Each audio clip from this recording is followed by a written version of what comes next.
Hello दोस्तों, ये हमारा वीडियो है। वीडियो को आप ले सकते हैं, हमें कोई समस्या नहीं है। नॉवेल ऑफ किंग चैनल को सब्सक्राइब करें, लाइक, शेयर और ज्यादा से ज्यादा कमेंट करना। आज हम आपको एक नई और रोमांचक कहानी सुनाने जा रहे हैं, बिलियनियर बॉय 2। चलिए शुरू करते हैं। थोड़ी हिम्मत दिखाते हुए रेहान से पूछा, रेहान, ये सब कुछ यहाँ पर क्या चल रहा है? इतने सारे लोग यहाँ पर क्या कर रहे हैं? अमन इतने सारे लोगों को देखकर सच में थोड़ा घबरा गया था। एक साथ इतने सारे लोगों का इस तरह यूनिफॉर्म में खड़े रहना बहुत ज्यादा एक्स्ट्रा। ऑर्डिनरी लेवल पर लोगों को एक अलग ही डर हो रहा था। कुछ देर में ही अमन की आंखें एकदम शार्प हो गई। अमन को बिल्कुल आइडिया नहीं था कि यह लोग रेहान की कंपनी टाइगर सिक्योरिटी गार्ड के लोग हैं। पर जैसे ही अमन ने इतने सारे बॉडीगार्ड के बीच से उस बॉडीगार्ड को देखा जो देखने में ही बहुत ज्यादा डरावना लग रहा था, तो अमन समझ गया कि इन लोगों के साथ डील करना बहुत ज्यादा मुश्किल होने वाला है। अमन को लग रहा था कि हो सकता है शायद यह लोग खूनी हो और अमन के कमजोर हाथ और पैर उन लोगों से लड़ने के लिए काफी नहीं थे। और दूसरी तरफ उसे यह बात भी समझ नहीं आ रही थी कि अचानक से यह टूट सितारे एकदम से जमीन पर आकर उसी की फिल्म स्टूडियो सिटीज के एंट्रेंस गेट के ऊपर क्यों गिर पड़े हैं और उन लोगों को क्या दिक्कत है। यह सब कुछ देखते हुए रेहान ने अपने कंधों को थोड़ा रिलैक्स करते हुए एक स्माइल के साथ सबसे कहा, याद सा चिंता करने की कोई बात नहीं है। ये सभी लोग मेरे सोल्जर हैं और मेरे लिए काम करते हैं। एक तरफ पूरे एयरपोर्ट के ऊपर इतने सारे लोगों को एक साथ 10 लग्जरी एयरक्राफ्ट से बाहर आते हुए देखकर सभी लोग बहुत ज्यादा हैरान और डर गए थे, क्योंकि उन सभी लोगों ने एक ही रंग ही यूनिफॉर्म पहनी हुई थी और उन लोगों को देख लग रहा था जैसे वह लोग कुछ बड़ा करने जा रहे हैं। उन लोगों को रोकने की हिम्मत एयरपोर्ट स्टाफ के पास भी नहीं थी। कुछ देर तक आपस में इन लोगों के बारे में बात कर और गलत सही अनुमान लगाकर वे सब लोग वापस अपने काम में लग गए, क्योंकि उनमें से कोई भी नहीं चाहता था कि वह लोग जरूरत से ज्यादा इन सब मामलों में के बारे में जान और इससे उनकी जान को खतरा हो। वहीं दूसरी तरफ तन्हाई फिल्म स्टूडियो सिटी के एंट्रेंस गेट के ऊपर आज कुछ अलग ही नजारा था। जोकू मेंबर्स जल्दी सुबह जग कर सेट पर आ जाते थे। उन लोगों को यह नजारा देखकर ऐसा लग रहा था जैसे से वह अभी भी नींद में है और पूरी तरह उनकी आंखें नहीं खुली हैं। थोड़ी ही देर में और भी कई क्रू मेंबर्स वहां आ गए और इतने सारे सिक्योरिटी गार्ड्स को देखकर किसी की भी हिम्मत नहीं हो रही थी कि वह अंदर जा सके। सभी लोग बस आपस में धीरे धीरे एक दूसरे से बातें कर रहे थे और अनुमान लगा रहे थे। जब यह बात अमन को पता चली तो उसका गुस्से का पारा 7वें आसमान पर पहुंच गया और वह वहां से भागता हुआ सीधी फिल्म स्टूडियो सिटी के इंटरेस्ट गेट पर पहुंच गया। जब रेहान को यह बात पता चली तो होगी अपने बाकी टीम मेंबर्स के साथ वहां आ गया था और उसे समझ आ गया था कि उसने बिना कारण बताए ही इन सभी लोगों को यहां बुला लिया है, जिसकी वजह से शायद इन लोगों को यह गलत फहमी है कि यह किसी बहुत बड़े मिशन के लिए यहां आए हैं। अमन, जिसे नहीं पता था कि यह सब लोग रेहान की टाइगर सिक्योरिटी गार्ड कंपनी के लोग हैं और रेहान के बुलाने पर यहां आए हैं, उसने गुस्सा करते हुए उन लोगों से पूछा कि वह लोग कौन हैं। तब रेहान ने खुद ही उसे शांत करते हुए कहा कि यह सब लोग उसके आदमी हैं। जैसे ही अमन ने रेहान की बात सुनी, उसके तो होश ही उड़ गई और वह एकदम से सरप्राइज होकर बोला, क्या आपके आदमी हैं? जिन लोगों ने इतनी देर से फिल्म स्टूडियो का एंट्रेंस गेट ब्लॉक करके रखा है, वह सब रेहान के खुद के आदमी थे। यह माना जा सकता है कि रेहान अमन को अपने में से ही एक मानता था और उनका रिश्ता भी काफी अच्छा हो गया था, पर फिर भी अमन बहुत ज्यादा डर रहा था। इतना ज्यादा कि कोई भी देखकर बता सकता था कि वह डर के मारे कांप रहा है। तभी अमन ने थोड़ी हिम्मत करते हुए रेहान से पूछा, रेहान, आपने इतने सारे लोगों को यहां पर क्यों बुलाया है? क्या कोई आपको परेशान कर रहा है? क्रू के बाकी लोग, जिन्हें एंट्रेंस गेट के बाहर ही ब्लॉक कर दिया गया था, वह लोग भी यह सब जानकर बहुत ज्यादा हैरान हो गए थे। जब उन लोगों ने सुना कि मुझे राक्षस जैसे दिखने वाली black cloth evil stores master Rehan के सब ऑर्डिनेंस है, वहां खड़े सभी लोग अलग अलग तरह से बातें करने लगे। जल्दी ही वहां पर फिर से कानाफूसी शुरू हो गई।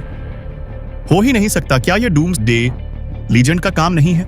असल में यह रेहान है कौन और इनके पास इतने सारे लड़ाकू योद्धा क्यों हैं? मैं नहीं जानता क्या सच में किसी ने मुझे परेशान किया है।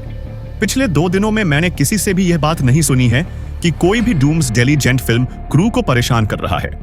वहां खड़े सभी लोगों को लग रहा था कि रेहान ने इतने सारे सोल्जर को इसीलिए बुलाया है क्योंकि जरूर रेहान किसी को मजा चखा वाला है, वरना रेहान कभी भी इस तरह की सिचुएशन यहां पर क्रिएट नहीं करता। एक तरफ ये सभी लोग आपस में कानाफूसी कर रहे थे। वहीं दूसरी तरफ स्काई फज के क्रू मेंबर्स बहुत ज्यादा डरे हुए थे। इतनी ज्यादा ही उनका चेहरा हरा हो गया था। अगर तन्हाई फिल्म स्टूडियो में से किसी ने भी डूम्सडे लेजेंड के साथ झगड़ा मोल लिया है, तो आखिर में यहां सिर्फ स्काई फज फैमिली यानी मलाइका की टीम ही ऐसा कर सकती है। पहले भी ग्रुप एक्टिंग का मामला डूम्सडे लेजेंड के लोगों के लिए मुसीबत खड़ी कर चुका था। आज आप अचानक से इन लोगों ने 2000 से ज्यादा तूफान मचा देने वाले लोगों को बुला लिया था। इन्हें देखकर लग रहा था कि सच में यह लोग अब उस बात का बदला लेना चाहते हैं। इस बारे में सोच सोच कर ही स्पाइक ट्यून के क्रू मेंबर्स बहुत ज्यादा परेशान हो रहे थे और वह लोग बस चुपचाप यहां से निकल जाना चाहते थे।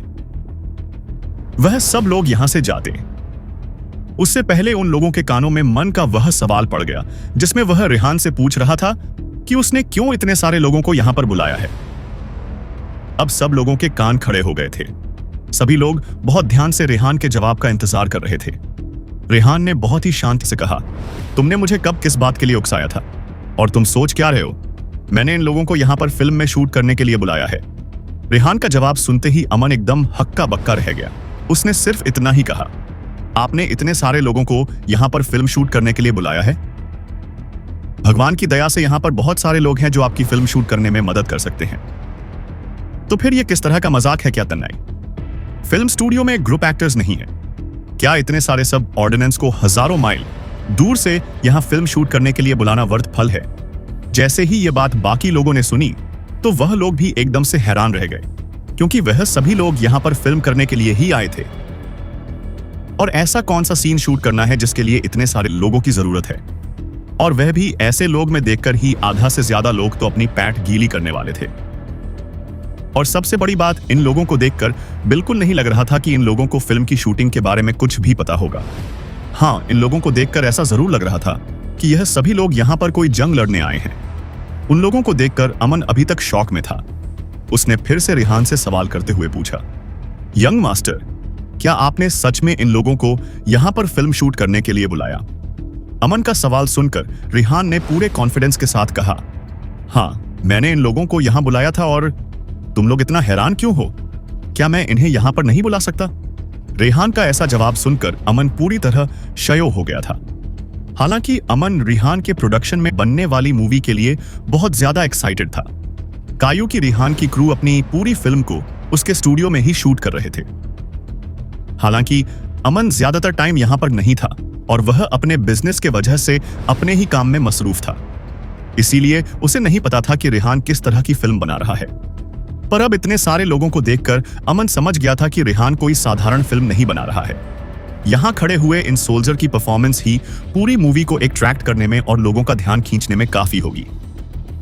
आसपास खड़े हुए लोग भी अब इसी बारे में बात कर रहे थे। ये सब लोग यहां कई बार काम कर चुके थे, पर आज तक उन लोगों ने इस तरह का प्रोडक्शन क्रू कभी नहीं देखा था। कौन सी मूवी इतना बड़ा सीन शूट करती है? यह सब कुछ केवल लड़ाकू ही नहीं लड़ रहे थे, बल्कि अब सिचुएशन डरावनी भी लग रही थी। यह डूम्सडे लेजेंड क्रू क्या करने की प्लानिंग कर रही है? क्या आदमी देखनी है जिसे लोग सिया का बॉयफ्रेंड बता रहे थे? इतने सारे पावरफुल लोगों का बॉस होने के बाद ऐसा लगता है कि यह कोई साधारण आदमी नहीं है।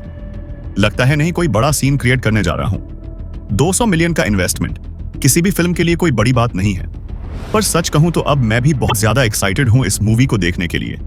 आखिर इसमें ऐसा क्या दिखाया जाएगा? जैसे ही रमेश जी ने रेहान को देखा तो वह जल्दी से रेहान के पास आकर उससे बोला, रेहान, 2000 लोग टाइगर सिक्योरिटी गार्ड कम से यहां आ चुके हैं और आपको रिपोर्टिंग कर रहे हैं, सिपोआ पैकेट कर रहे हैं। रेहान ने मुस्कुराहट के साथ रमेश जी से कहा, आप लोगों के हार्ड वर्क के लिए बहुत शुक्रिया। रमेश जी ने आगे रेहान से पूछा, यह कोई बड़ी बात नहीं है, हमारे रेहान की मदद करना हमारा सबसे पहला कर्तव्य है। क्या मैं जान सकता हूं कि रेहान ने हमें यहां पर किस मिशन के लिए बुलाया है? रेहान ने बहुत ही कैजुअली जवाब दिया, ओह, मैं तुम लोगों को बताना भूल गया, मैंने तुम लोगों को यहां पर कोई बड़े मिशन के लिए नहीं बुलाया है, मैंने तुम लोगों को यहां पर फिल्म की शूटिंग करने के लिए बुलाया है। रेहान की बात सुनकर रमेश जी भी कंफ्यूज हो गए और उसने रेहान से पूछा, फिल्म की शूटिंग टाइगर सिक्योरिटी गार्ड, हर तरह के सिक्योरिटी में एक्सपर्ट थे। फाइटिंग करने में यह लोग बहुत अच्छे थे, पर फिल्म शूट करना शायद कुछ ज्यादा ही हो जाता। रमेश जी ने रेहान से कुछ कहने की कोशिश की। रेहान यह फिल्म गगरा रमेश जी अपनी बात पूरी कर पाते। उससे पहले ही रेहान ने अपना हाथ दिखाते हुए उसे कहा कि तुम लोगों को चिंता करने की कोई जरूरत नहीं है, यह काम इतना मुश्किल भी नहीं है, हम लोग ने पहले ही यहां पर सारे इंतजाम कर दिए हैं। रमेश जी ने आगे कुछ नहीं कहा और हां कहकर चुप हो गए। तभी रेहान ने अपने हाथ में बंधी घड़ी में टाइम देखते हुए कहा, तुम सब मुझे सेट तक फॉलो करो। रमेश जी ने पीछे मुड़कर उन 2000 लोगों को ऑर्डर दिया कि सभी लोग सेट के अंदर जाएंगे। 2000 लोगों ने एक साथ जोर से पूरे जोश के साथ कहा यस। उन लोगों की इतनी तेज आवाज चारों तरफ गूंज उठी और वहां खड़े लोगों को शायद फिर से डरा रही थी। ये बहुत ज्यादा शौक हैं। मैंने डूम्सडे एजेंट के कुछ लोगों से पूछा था, उन्होंने बताया कि यह लोग एक large scale war scene shoot करना चाहते हैं और यहाँ जो ग्रुप एक्टर्स हैं वह इन लोगों को रिक्वायरमेंट से मैच नहीं हो रहे हैं, इसीलिए रेहान ने इन्हें यहाँ बुला लिया। इन लोगों को देखकर लग भी रहा है जैसे ये लोग कोई मर्डरर्स हो और काफी डिसिप्लिन भी लग रहे हैं। इन लोगों के लिए वॉर सीन शूट करना काफी ज्यादा आसान होना चाहिए। डूम्सडे लेजेंड मूवी की बहुत ज्यादा हाई रिक्वायरमेंट है। वॉर सीन में एक्ट करने के लिए इन्हें किसी को ढूंढना होगा। यह मूवी बहुत ही इंटरेस्टिंग लग रही है। क्या यहाँ पर स्काईएफ में बहुत सारे वॉर सीन नहीं हैं? मैंने अभी तक इन लोगों को ऐसा कोई भी सीन शूट करते हुए क्यों नहीं देखा? हाजा इन लोगों को अभी तक कोई ग्रुप एक्टर ही नहीं मिले हैं। पता नहीं ये लोग अभी भी कोई बड़ा सीन शूट करना चाहते हैं। क्या तुम ऐसा नहीं कह सकते? क्योंकि अभी भी वे लोग प्रोडक्शन में 400 मिलियन रप लगा रहे हैं। इस फिल्म का रिजल्ट डूम्सडे लीजेंड मूवी से बुरा नहीं होना चाहिए। मैंने सही कहा ना? जब मलाइका को यह बात पता चली तो उसने घमंड दिखाते हुए डायरेक्टर एंड्रू से कहा, क्या 400 मिलियन रुपए? मैं पहले ही हमारी मूवी के हीरो को बहुत पैसे दे चुकी हूं और बाकी पैसे मैंने इस फिल्म को एडवर्टाइज करने में लगा दिया है। अब और कितने ज्यादा पैसे मैं इस फिल्म के लिए काम में लूं, और वैसे भी मैं बिल्कुल भी डरी हुई नहीं हूं। अपोजिट साइड के अपने दुस्समान से डायरेक्टर एंड्रू इस मूवी के इंचार्ज थे और मलाइका इस मूवी की इन्वेस्टर, जिसने पहले ही डूम्सडे लीजेंड मूवी को ओपनली मीडिया के सामने चैलेंज कर दिया था। डायरेक्टर एंड्रू इस बात से बहुत चिंता में थे इससे यूं कि उनके अपोजिट कंपोनेंट अब इतना बड़ा सीन शूट करने जा रहे हैं, और ऊपर से मलाइका ने सिर्फ इस तरह के प्रोफेशनल एक्टर्स को हाई ही नहीं किया, बल्कि जो ग्रुप आर्टिस्ट थे उन्हें भी स्पेशल इफेक्ट से रिप्लेस कर दिया था। इस बात से कोई फर्क नहीं पड़ता कि यह लोग कितने असली दिख रहे थे, पर इन लोगों को असली लोगों से कंपेयर नहीं किया जा सकता था। एक तरफ तिन्ही फिल्म स्टूडियो सिटी के साइट पर एक साथ 2000 ब्लैक यूनिफॉर्म सिक्योरिटी गार्ड को देखकर वहां खड़े सभी लोग बहुत ज्यादा हैरान थे और साथ में डरे हुए थे, क्योंकि किसी की भी हिम्मत नहीं थी कि वे लोग एंट्रेंस गेट को पास कर अंदर चले जाएं। वहीं जो अमन को यह बात पता चली तो उसका पारा 7वें आसमान पर था, और जैसे ही वह एंट्रेंस गेट पर पहुंचा और रेहान ने उसे बताया कि वे लोग उसके आदमी हैं, तो अमन के तो जैसे होश ही उड़ गए। और सबसे ज्यादा हैरानी तो तब हुई लोगों को जब उन लोगों को पता चला कि यह 2000 black uniform security guard Rehan की फिल्म में एक सीन शूट करने के लिए से आए हैं। अमन की आंखों के सामने अंधेरा छा रहा था और वह बार बार रेहान से कंफर्म करते हुए पूछ रहा था, बॉस आप सच कह रहे हो क्या? जब हाँ नहीं कंफर्म कर दिया तो वहां खड़े बाकी लोग भी बहुत ज्यादा हैरान रह गए और किसी को विश्वास नहीं आ रहा था। एक मूवी जो 200 मिलियन रुपए लगाकर फिल्म बना रही है, उसमें ऐसा क्या बड़ा सीन शूट होने वाला है जिसके लिए इतने सारे लोग एक साथ सेट के ऊपर इकट्ठा हुए हैं? और सबसे बड़ी बात ये, सभी लोग रियल आर्मी सोल्जर्स थे। अब तो मलाइका के सेट के ऊपर उसके क्रू मेंबर्स भी ये सब जानने के बाद रेहान के प्रोडक्शन के अंडर बनी फिल्म देखने के लिए एक्साइटेड हो रहे थे। पर जैसे ही यह बात रेहान के अपने security guard chief Ramesh ji को पता चली, जो अपने दिल में उम्मीद लेकर आया था कि वह एक बड़े मिशन के ऊपर जा रहा है और उसे दुश्मनों को अपनी ताकत दिखाने का मौका मिलेगा, उसके तो एकदम होश ही उड़ गए। उसने रेहान से कंफर्म किया कि बॉस हम लोग ये सब कैसे कर सकते हैं? तभी रेहान ने कहा, ये सब कुछ इतना ज्यादा मुश्किल भी नहीं है। उन लोगों को प्रॉपर ट्रेनिंग दी जाएगी और बाकी जो भी अरेंजमेंट इसके लिए चाहिए उन सब की तैयारी पहले ही कर दी गई है। रेहान के कहने पर उसके सारे बॉडीगार्ड तैयार हो गए और सभी लोग तन्हाई फिल्म स्टूडियो सिटी के अंदर चले गए। उधर जैसे ही यह बात मलाइका को पता चली तो उसने इस बात को भी बहुत हल्के में लिया और मजाक कर इस बात को हवा में उड़ा दिया। पर डायरेक्ट एंड्रू उन्हें बहुत ज्यादा टेंशन हो रही थी। क्योंकि वह जानते थे कि इस तरह की फिल्म शूट होगी तो डेफिनेटली बॉक्स ऑफिस पर यह मूवी हिट होने से कोई नहीं रोक सकता। और जब लोगों को पता चलेगा कि इतने सारे लोग ग्रुप आर्टिस्ट के तौर पर इस्तेमाल किए गए हैं, वह भी सिर्फ इस सीन को शूट करने के लिए, तो लोग जरूर उस मूवी को देखने से नेमा जाएंगे और ये मूवी काफी अच्छा कलेक्शन करेगी, जबकि उनकी अपनी मूवी पूरी तरह खराब होने के कगार पर थी। क्योंकि ही तो उस मूवी की इन्वेस्टर मलाइका को इस बात की कुछ चिंता थी और ना ही उन लोगों को ग्रुप आर्टिस्ट मिल रहे थे। ऊपर से ग्रुप आर्टिस्ट ना मिलने की चीड़ में मलाइका ने बहुत ही कम टाइम में अपना डिसीजन बदलते हुए ग्रुप आर्टिस्ट को स्पेशल इफेक्ट से रिप्लेस करने की बात कर दी। डायरेक्टर एंड्रू को इस बात की भी चिंता थी कि पहले ही मलाइका ने मूवी के लिए बहुत कम फंड दिया है और अब स्पेशल इफेक्ट रिप्लेसमेंट के लिए अचानक से कहकर और भी कम फंड उन लोगों को ट्रांसफर किया है, जिसकी वजह से मूवी बनाना बहुत ज्यादा प्रॉब्लम दे रहा है। सारा पैसा अपने फेवरेट एक्टर को हायर करने में देने के बाद जितना पैसा बचा था उससे फिल्म बनाई जा रही थी और उसकी बाद डायरेक्ट एंड्रू से ही यह उम्मीद लगाई जा रही थी कि वे बेस्ट स्पेशल इफेक्ट के साथ मूवी को डायरेक्ट करें। वहीं दूसरी तरफ 2000 टाइगर सिक्योरिटी गार्ड्स ने डूम्सडे लीजन फिल्म वेन्यू में एंटर किया और उनके बाद बाकी 2000 ग्रुप आर्टिस्ट ने उन्हें फॉलो करते हुए डूम्सडे लीजेंड फिल्म वेन्यू पर गए। वहां खड़े बाकी ग्रुप मेंबर्स की आंखें इतनी ज्यादा बड़ी हो गई थी कि ऐसा लग रहा था जैसे उनकी आंखों की पुतलियां बाहर आकर गिर जाएंगे। अरे यार, मुझे तो लगा था कि इन 2000 लोगों के आने के बाद हमें बाकी ग्रुप एक्टर्स की जरूरत ही नहीं होगी। हम लोगों ने इन लोगों को अंदर क्यों आने दिया पता नहीं, पर यह सब कुछ मेरे लिए भी बहुत हैरानी भरा है। पहले ही ग्रुप परफॉर्मेंस के नाम पर 4000 लोग यहां इकट्ठा हो चुके हैं। ऐसा कौन सा सीन शूट करने वाले हैं डायरेक्टर नवीन, जिसके लिए उन्हें इतने लोग चाहिए? मुझे विश्वास नहीं हो रहा। मुझे ऐसा लग रहा है कि यह लोग कुछ बड़ी न्यूज क्रिएट करने की कोशिश कर रहे हैं। क्या हो अगर यहां पर रिपोर्टर्स आ जाए और वह यह सब कुछ देखें? और ऐसा ही हुआ। इन 4000 लोगों को एक साथ उस स्टूडियो में जब रिपोर्टर्स में देखा तो वे सब लोग एकदम हक्के बक्के रह गए। वह सब लोग यहां पर आए तो सिया की रिलेशनशिप की खबरों के बारे में और ज्यादा जानने थे, पर उन लोगों ने अपने कैमरे में यह सीन रिकॉर्ड कर लिया था। जैसे ही डूम्सडे लीजेंड फिल्म के स्टूडियो का गेट बंद हुआ तो बाहर खड़े रिपोर्टर्स ने तुरंत ये सारी पिक्चर्स और वीडियो अपनी कंपनी को भेज दिए और कुछ ही देर में पूरे इंटरनेट के ऊपर यह खबर फैल गई कि आज सुबह सुबह जिन मिस्टीरियस ब्लैक कपड़ों में 2000 लोगों को के ऊपर देखा गया था, वह सब लोग असल में डूम्सडे लीजेंड फिल्म के सेट के ऊपर फिल्म की शूटिंग के लिए इताली आए हैं।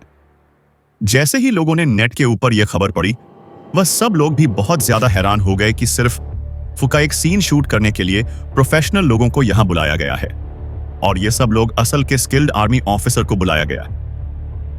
ये न्यूज पढ़कर तो बहुत ज्यादा इंटरेस्ट आ रहा है। मुझे लगता है जब ये फिल्म रिलीज होगी तो इसे देखने में काफी मजा आएगा। इतने बड़े वॉर सीन को शूट करना कोई मजाक की बात फरीना है ना ही तो यहाँ की क्यों मेंबर और ना ही यहाँ पर स्क्रिप्ट राइटर और डायरेक्टर को इन सब की इतनी ज्यादा नॉलेज है। मुझे तो ये सब कुछ सिर्फ एक मजाक लग रहा है। तुम लोग देख लेना, जब ये वॉल सीन शूट होकर आएगा तब इसमें कितनी सारी मिस्टेक्स होगी। तुम सही कह रहे हो, मुझे भी ये इंडिया के गोल्डी ड्रामा से ज्यादा कुछ नहीं लग रहा। इन लोगों को इसे वापस मूवी ना कहकर कॉमेडी मूवी कहना चाहिए। फिर भी चाहे जो कह लो, ये मूवी अभी भी बाकी मूवी से डिफरेंट होगी। मुझे तो लगता है कि इस मूवी को रिलीज होने पर तुम सब लोग को जाकर एक बार देखना चाहिए। वहीं दूसरी तरफ मलाइका आज सेट के ऊपर नहीं थी और आज ही एक रिपोर्टर उससे इंटरव्यू के लिए आया था, क्योंकि अभी भी हेवनली क्वीन मलाइका की पब्लिसिटी काफी ज्यादा थी और फिर एकदम से सिंगिंग से फिल्म इंडस्ट्री में मूव करना लोगों को एक और गॉसिप का रीजन दे रहा था। मलाइका सेट के ऊपर नहीं होने की वजह से आराम से अपना इंटरव्यू दे सकती थी। जब रिपोर्ट है उससे मिलने आया तो उसने उसे इंटरव्यू देने के लिए हाँ कह दिया। मिस मलाइका, आपकी प्रोडक्शन स्काई फज इस फिल्म के लिए 400 मिलियन रुपए इन्वेस्ट कर रही है और ऐसा कहा जा रहा है कि जो मूवी में स्पेशल इफेक्ट डाले जाएंगे वह फॉरेन में बनने वाली ब्लॉकबस्टर मूवीज के जैसे ही होंगे। आपको क्या लगता है? स्काई फिल्म एक साइंस फिक्शन फिल्म है और स्पेशल इफेक्ट्स भी इसमें देने जरूरी है। फिलहाल फिल्म अभी आधी ही शुरू हुई है, इसलिए मैं इस बारे में आपको ज्यादा कुछ नहीं बता सकती। हाँ, मैं इतना जरूर कहूंगी, जब यह फिल्म रिलीज होगी तो मेरे फ्रेंड्स और ऑडियंस इस मूवी को देखकर बिल्कुल भी निराश नहीं होंगे। क्या आप मुझे बता सकते हैं कि आपने स्पेशल इफेक्ट में कितना पैसा इन्वेस्ट किया है और आपने टोटल कितना इन्वेस्टमेंट इस फिल्म के लिए किया है? मलाइका ने सिरे से मना करते हुए कह दिया, सॉरी, मैं आपको इसकी जानकारी अभी नहीं दे सकती हूं। मलाइका की बात सुनकर रिपोर्टर समझ गया था कि मलाइका इस बात को छुपाकर रखना चाहती है, इसीलिए उसने आगे इस बारे में नहीं पूछा। उसी वक्त उस रिपोर्टर का असिस्टेंट उसके पास आया और उसके कानों में आकर कुछ शब्द कहे, जिसके बाद रिपोर्टर ने तुरंत अपने फोन की तरफ देखा। अपने फोन में कुछ देखने के बाद रिपोर्टर एक पल के लिए एकदम हैरान रह गया और उसके बाद जल्दी ही वह तुरंत अपने होशो आवाज में आया और मलाइका से पूछा, मिस मलाइका, मुझे अभी अभी पता चला है कि आज डूम्सडे लीजेंड क्रू ने 2000 प्रोफेशनल लोगों को ग्रुप में एक्टिंग करने के लिए बुलाया है। आपकी इसके ऊपर क्या राय है? यह रिपोर्टर काफी ज्यादा स्मार्ट था। यह जानता था कि स्थाई फच और डूम्सडे लीजेंड दोनों एक दूसरे को अपना दुश्मन समझते हैं। इसीलिए रिपोर्टर ने जानबूझकर यह सवाल उठाया ताकि वह मलाइका के दिल में उठ रही हो बाहर आता हुआ देख सके। उसने मलाइका की तरफ देखा और उसके जवाब का इंतजार किया। रिपोर्टर को इस बात से कोई मतलब नहीं था कि मलाइका इस बात का क्या जवाब देती है, पर उसने मलाइका की आंखें पढ़ ली थीं और उसे उसका असली जवाब मिल गया था। रिपोर्टर का सवाल सुनकर मलाइका ने भी अपने फोन में वह खबर पढ़ी जो पूरे इंटरनेट के ऊपर वायरल हो रही थी। देखकर उसके एक्सप्रेशन एकदम से खराब हो गए। मलाइका ने पूरे घमंड के साथ कहा, जी मैंने भी सुना है उस न्यूज के बारे में, पर यह सब कुछ काफी पुराना हो गया है, जब शूटिंग के लिए रियल लोगों का इस्तेमाल किया जाता था। यह जमाना स्पेशल इफेक्ट्स का है। एक तरफ doomsday legend science fiction film है और दूसरी तरफ यह लोग साइंस का इस्तेमाल ना कर रियल पीपल को यूज कर रहे हैं। मलाइका की बात सुनकर रिपोर्टर ने उसकी बात को बीच में ही काटते हुए कहा, मुझे नहीं लगता कि इस वक्त रियल पेपर और स्पेशल इफेक्ट के बीच में किसी भी तरह का कोई भी विवाद चल रहा है। दोनों ही चीजें अपनी अपनी जगह जरूरी है। मलाइका ने भी रिपोर्टर को फिर से उसी अंदाज में जवाब दिया, जब तक किसी साइंस फिक्शन फिल्म में स्पेशल इफेक्ट यूज नहीं होता है तब तक उस पर को साइंस फिक्शन फिल्म कहना गलत होगा, वरना ऐसी बहुत सारी फिल्में पहले ही इंडिया में बन रही हैं और मुझे नहीं लगता इसके रिलीज होने के बाद इसमें और बाकी मूवी में कोई हुई अंतर रह जाए। मॉडल एंड प्रॉप्स के साथ एक फिल्म को शूट किया जाएगा। क्या आपको लगता है कि कोई भी ऐसी फिल्म देखने में इंटरेस्टेड होगा? मलाइका की बात सुनने के बाद रिपोर्टर ने अपने इंटरव्यू को खत्म कर दिया और उसे कहा, आपका बहुत बहुत शुक्रिया मिस मलाइका। हमें आपका इंटरव्यू करने का मौका देने के लिए मैं उम्मीद करता हूं कि आपकी फिल्म सता भी लौट रहे थे। तब उन लोगों ने मलाइका के साथ लिया हुआ इंटरव्यू इंटरनेट पर अपलोड कर दिया। डूम्सडे लेजेंड फिल्म की पॉपुलर के साथ मलाइका के इंटरव्यू को भी बहुत सारे लोग देख रहे थे। पूरी इंटरव्यू के अंदर मलाइका ने जो भी कहा वह काफी लिमिटेड वर्ड्स थे। उसने पूरे इंटरव्यू में किसी भी तरह से डूम्सडे लीजेंड मूवी को क्रिटिसाइज नहीं किया और ना ही पुरानी बातों को लेकर इस इंटरव्यू में कवर अप करने की कोशिश की। मलाइका ने इंटरव्यू में यह भी कहा कि उसके अपोजिट में जो डूम्सडे लीजेंड फिल्म बनाई जा रही है वह स्पेशल इफेक्ट के मामले में स्काई फच मूवी का मुकाबला नहीं कर सकती। बहुत सारे ऐसे लोग जिनके पास कोई काम नहीं था, वह लोग बैठकर मलाइका और रेहान दोनों की फिल्मों को एनालाइज कर रहे थे और जो भी बातें सामने आ रही थी उन्हें कंपेयर कर रहे थे। यह बात बिल्कुल कॉमन नॉलेज की थी कि जब भी स्पेशल इफेक्ट किसी मूवी में पूरे होंगे उस मूवी की कॉस्ट बहुत ज्यादा आएगी और डूम्सडे लीजेंड मूवी का इन्वेस्टमेंट 200 मिलियन का था, जबकि स्काई फच इससे दुगना इन्वेस्टमेंट कर रही थी। और ऐसे में स्काई पॉइंट 2 अपने आप को अगर बिग प्रोडक्शन बुलाए भी तो इसमें कोई हैरत वाली बात नहीं है। अभी तक ना ही तो डूम्सडे लीजेंड प्रोडक्शन ने मीडिया में यह बात नहीं बताई थी कि वह लोग स्पेशल इफेक्ट के लिए कितना पैसा इन्वेस्ट कर रहे हैं, और ना ही मलाइका ने यह बात मीडिया में आने दी, क्योंकि यह दोनों ही फिल्में जानती हैं कि स्पेशल इफेक्ट का खर्चा बहुत ज्यादा होता है। और इसी तरह लंबी चौड़ी डिस्कशन करने के बाद बहुत सारे लोगों ने यसा निकाला कि doomsday legend film special effect के मामले में स्काई फच की बराबरी नहीं कर सकती है। जैसे ही मीडिया के बीच ये बात पहुंची कि रेहान ने 2000 रियल फाइटर को अपने फिल्म का एक सीन शूट करने के लिए बुलाया है, तो पूरे सोशल मीडिया के ऊपर तरह तरह की बातें होने लगी। कुछ लोग इसे इंटरेस्टिंग बता रहे थे तो कुछ इसे सिर्फ एक मीडिया स्टंट बता रहे थे, क्योंकि उन लोगों का मानना था कि 21वीं सेंचुरी में जहां स्पेशल इफेक्ट्स फिल्मों में काम लिए जाते हैं उस वक्त रियल पीपल्स बहुत कम लोग काम में लेते हैं। और ऊपर से हेवन क्वीन मलाइका का इंटरव्यू आने के बाद तो लोग और ज्यादा एक्साइटेड हो गए थे और दोनों फिल्मों को एक दूसरे से कंपेयर करने लगे थे। तन्हाई फिल्म स्टूडियो सिटी में डायरेक्टर नवीन रमेश जी को और बाकी टाइगर सिक्योरिटी गार्ड्स को बफ की बैटलफील्ड लेआउट समझा रहा था और रेहान उसे यह सब करते हुए देख रहा था। रमेश जी यह सब कुछ डायरेक्टर नवीन से डिस्कस करने के बाद कर रहे थे, ताकि फिल्म में शूटिंग के लोग हैं जो उसके बाद से एग्री करते हैं, जबकि किसी को पता भी नहीं है कि वह कितने पैसे इन सब में इन्वेस्ट कर रही हैं। मैं अभी जाकर उसके साथ हिसाब बराबर करता हूं। अर्थ को इतना गुस्से में देखकर रेहान ने अपना हाथ दिखाते हुए उसे रोकते हुए कहा, इतनी जल्दबाजी मत करो, उन लोगों को जो कहना है कहने दो। हम लोगों को सिर्फ अपनी मूवी बनाने से बस वसी के सिपाह मतलब है। इतना सब कुछ होने के बाद भी रेहान को इतना शांत देखकर अर्थ को कुछ भी समझ नहीं आ रहा था। उसने हैरान होकर रेहान से पूछा, क्या तुम्हें बिल्कुल भी गुस्सा नहीं आ रहा है कि वह लोग हमारी मूवी को इस तरह बदनाम कर रहे हैं? क्या तुम इसके लिए कोई भी एक्शन नहीं लोगे? रेहान ने अभी भी शांत रहते हुए अर्थ से कहा, क्या फायदा इन सब चीजों पर अपना टाइम बर्बाद करने का? अगर तुम्हारे पास मुंह है और तुम किसी के बारे में कुछ भी गलत बोलना चाहते हो तो बोलो, तुम जो बोलना है वह बोलो, पर इन सब से फायदा क्या होगा? बिना वजह की एक बहस छिड़ी रहेगी और कुछ भी नहीं। हम लोगों के लिए अच्छा होगा कि हम लोग हमारे फिल्म रिलीज होने तक का इंतजार करें और उसके बाद जो भी उसका रिजल्ट आएगा उससे इन लोगों का मुंह बंद करें। अर्थ अभी भी थोड़ा नाराज था और उसने रेहान से कहा, पर तुम अभी कुछ भी करना नहीं चाहते हो और वह लोग इसी तरह हम लोगों को बदनाम करते रहेंगे। इन सब से उन लोगों को बहुत ज्यादा कीमत मिल रही है। रेहान ने अपने बिंदास अंदाज में ही अर्थ से कहा, एक छोटी सी बात क्या हो गई और तुम इतना ज्यादा गुस्सा हो गए? जब तक यह लोग अपनी हद पार नहीं करेंगे तब तक रेहान इन लोगों को कुछ भी नहीं कहेगा, पर जिस दिन लोगों ने अपनी लाइन क्रॉस की उस दिन रेहान इन लोगों को इनकी औकात दिखाएगा। सारे 2000 टाइगर सिक्योरिटी गार्ड और बाकी के 2000 ग्रुप आर्टिस्ट ने पूरी सुबह फिल्म के लिए खूब प्रैक्टिस की ताकि वे लोग शूटिंग के दौरान बेहतर परफॉर्म कर सके, और साथ ही साथ उन लोगों ने बाकी एक्ट्रेस के साथ एक अंडरस्टैंडिंग, एक समझ क्रिएट करने की भी कोशिश की। टाइगर सिक्योरिटी गार्ड्स ने बाकी मजे हुए कलाकारों के सामने बिल्कुल हार नहीं मानी और पहले ही दिन इन लोगों ने काफी अच्छा परफॉर्म करके दिखाया। इन लोगों के काम से डायरेक्टर नवीन भी बहुत खुश थे।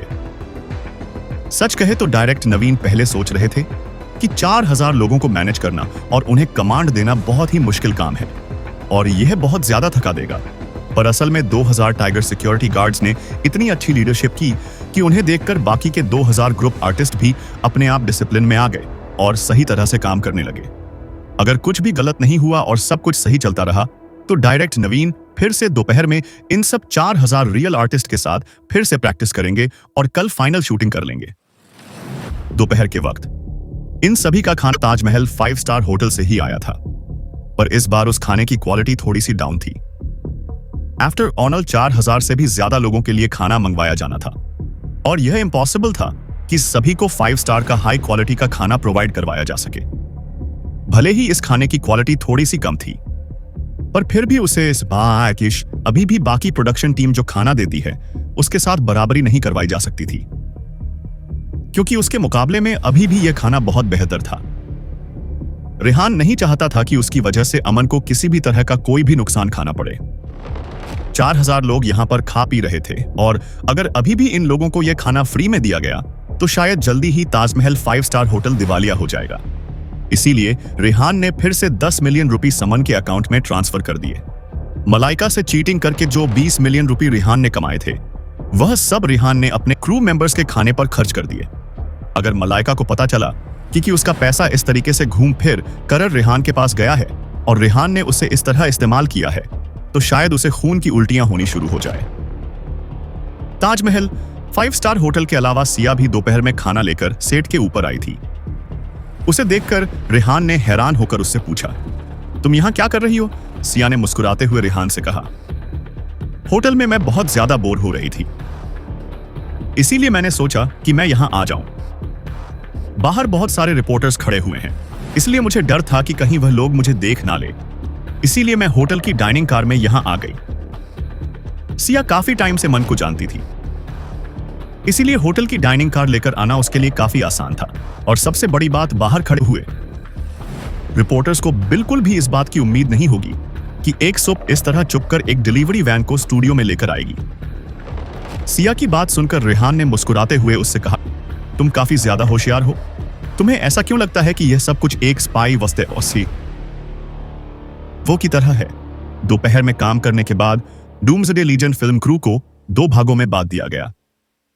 पहला ग्रुप टाइगर सिक्योरिटी गार्ड और बाकी ग्रुप आर्टिस्ट का था, जो लोग कंटिन्यू अपनी प्रैक्टिस कर रहे थे, और दूसरा ग्रुप बाकी फिल्म क्रू मेंबर्स का था, जिन्हें उस बड़े सीन के अलावा बाकी सीन शूट करने थे, ताकि फिल्मी का काम टाइम पर पूरा हो सके।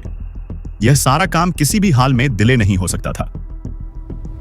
आज के सीन के अंदर सारे मेन कैरेक्टर और सपोर्टिंग कैरेक्टर को दिखाया जाना था। जिस हिसाब से सभी लोग आज इकट्ठा हुए थे, वह सब कुछ बहुत शानदार लग रहा था। फिल्म के सेट पर सभी fantasy angel group new rising star, बाकी के दर्जन से भी ज्यादा अलग अलग सेलिब्रिटी और former martial art superstar Priyank इकट्ठा हुए थे। हालांकि जब रेहान अपने साथ सिया को फिल्म स्टूडियो लेकर आया तो वहां पर खड़े सभी सेलिब्रिटी सिया को देखकर एकदम हैरान रह गए और उसकी खूबसूरती देखकर उसी में खो गए। इस सुप की चमक बिल्कुल आसमान में सूरज की रोशनी की तरह लग रही थी और सभी स्टार उसे देखकर बस इसम खो गए थे। वहां पर बहुत सारी सेलिब्रिटी असल में सिया के बहुत बड़े फैन थे और जब उन लोगों ने वहां पर सिया को देखा तो सभी लोग बस उसे देखकर उसमें खो गए। किसी को भी अपनी आंखों पर विश्वास नहीं हो रहा था कि वह अपने सामने सिया को खड़ा देख रहे हैं, उनकी आइडल सुपरस्टार। सिया उनकी आंखों के सामने है। सिया सच में यहां आए हैं। मैं काफी लंबे टाइम से सुन रहा था कि हमारे बॉस और सिया रिलेशनशिप में है, पर आज मैं खुद ये पहली बार अपनी आंखों से देख रहा हूं। हाँ, मैं भी काफी दिनों से स्टूडियो पर नहीं आ रहा था। मैंने सच में यह सब कुछ मिस कर दिया, पर किस्मत से कम आज मुझे सिया को देखने का मौका तो मिला। जल्दी ही सिया को देखकर वहां खड़े सेलिब्रिटी वापस से बात करने लगे। अब किसी का भी शूटिंग पर ध्यान नहीं था और वे सब लोग सिया की तरफ दौड़ कर आ रहे थे ताकि उसका ऑटोग्राफ ले सके। जब रेहान ने यह नजारा देखा तो उसे समझ नहीं आ रहा था कि वह हंसे या रोए। यह सब कुछ देखकर रेहान ने अपने मन में सोचा, किस सेलिब्रिटी को भी पता होता है कि स्टॉस का पीछा कैसे किया जाए, और यह बात काफी अजीब थी। यह सब कुछ देखकर डायरेक्टर नवीन लगभग किसी न किसी को मारने वाले थे। अभी जो सीन शूट हो रहा था वह बिल्कुल परफेक्ट शूट होने वाला था, पर किसे पता था कि पलक झपकते ही यह सब लोग इस तरह भागने लगेंगे। डायरेक्टर नवीन ने रेहान से शिकायत करते हुए कहा, रेहान, यह सब बहुत बेकार है। डायरेक्टर नवीन को गुस्सा करते हुए देखकर रेहान ने अपनी गर्दन हां में हिलाते हुए उनसे कहा, कोई बात नहीं, सब कुछ ठीक है। इन लोगों को कुछ देर सिया से बात कर लेने दो, इन सब में ज्यादा टाइम नहीं लगेगा। रेहान की बात सुनकर डायरेक्टर नवीन ने असंतोष दिखाते हुए उनसे कहा, आपसे अच्छे तो आपके दुश्मन हैं। आप हर चीज को इस तरह आसानी से नहीं ले सकते हैं। डायरेक्टर नवीन जब भी डायरेक्शन कर रहे होते हैं, ये शूटिंग कर रहे होते हैं, तो वह हर चीज को बहुत ही सीरियस लेते हैं और उन्हें बिल्कुल पसंद नहीं कि किसी भी वजह से शूटिंग में देरी हो, और अगर ऐसा होता है तो वह किसी के भी सामने जाकर खड़े हो जाते हैं। दोपहर के समय सिया भी रेहान से मिलने तन्हाई फिल्म स्टूडियो सिटी आ गई थी और वह अमन को बहुत पहले से जानती थी, इसलिए वह फूड वैन में ही छिपकर स्टूडियो के अंदर आई थी, क्योंकि वह नहीं चाहती थी कि स्टूडियो के बाहर खड़े रिपोर्टर्स उसे देखें और उसका पीछा करें। वही सेट के ऊपर आए हुए सभी 4000 ग्रुप आर्टिस्ट और सिक्योरिटी को मैनेज करने के बारे में सोचकर ही डायरेक्टर नवीन को घबराहट हो रही थी। पर उनकी उम्मीद से बढ़कर सिक्योरिटी गार्ड्स के डिसिप्लिन और मैनेजमेंट से बाकी के ग्रुप आर्टिस्ट भी उन्हीं के रंग में रंग गए और डायरेक्टर नवीन को इन सब के ऊपर ज्यादा मेहनत नहीं करनी पड़ी। शाम के वक्त सेट के ऊपर सारे सेलिब्रिटी, मेन कैरेक्टर और सपोर्टिंग कैरेक्टर सभी लोग इकट्ठा हुए थे, क्योंकि आज डायरेक्टर नवीन को एक बहुत बड़ा सीन शूट करना था, जिसके लिए उन्हें सारे स्टॉस सेट के ऊपर चाहिए थे। डायरेक्टर नवीन सीन परफेक्टली शूट करने ही वाले थे।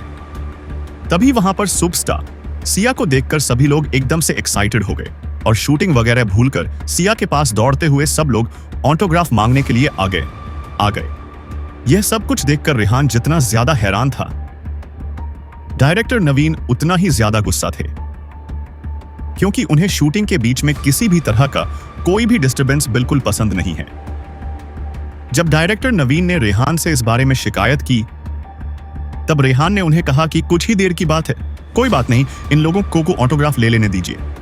रेहान की बात सुनकर डायरेक्टर नवीन बिल्कुल भी संतुष्ट नहीं थे। डायरेक्टर नवीन शूटिंग के टाइम पर इतने ज्यादा सीरियस हो जाते हैं कि अगर कोई भी उस दौरान किसी भी तरह का दखल इसमें दे तो उसके सामने जाकर खड़े हो जाते हैं। उन्हें उस वक्त सिया जैसे सुपरस्टार ही नहीं बल्कि अगर उस स्टेट का प्राइम मिनिस्टर पर आ जाए तो भी वह अपनी शूटिंग बिल्कुल नहीं छोड़ते। डायरेक्टर नवीन के इसी एटीट्यूड की वजह से वह इंडस्ट्री में अपने आप को अभी तक स्टेबलाइज नहीं कर पाए थे। खुशकिस्मती से रेहान ने उन्हें अपनी फिल्म के डायरेक्शन के लिए चुना था, वरना डायरेक्टर नवीन अभी भी वही बेचारे डायरेक्टर होते और शायद वह अपने पूरे करियर में कुछ भी अचीव नहीं कर पाते। इसी दौरान किसी सेलिब्रिटी कम फैन ने सिया से पूछा, सिया, आप आज हमारे क्रू पर क्यों आए हैं? हाँ, क्या आप हमारे साथ इस मूवी में काम करने वाली है? अगर यह सच है तो मुझसे ज्यादा खुश और कोई नहीं होगा। सिया के साथ एक ही फिल्म में काम करना मेरे लिए सबसे बड़ी अचीवमेंट है। मैं तो कभी सपने में भी यह सोचने की हिम्मत तक नहीं कर पाता था। क्या सच में सिया, आप यहां पर हमारे साथ फिल्म में काम करने आए हैं? सभी लोग एक साथ बात कर रहे थे, इसीलिए सिया थोड़ी घबरा गई।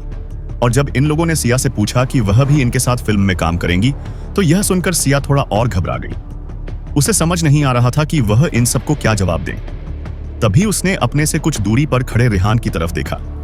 उसने सोचा कि रेहान ने इस मूवी में इन्वेस्ट किया है और हो सकता है रेहान के लिए इस मूवी में सिया को रोल प्ले करने देना पॉसिबल ना हो।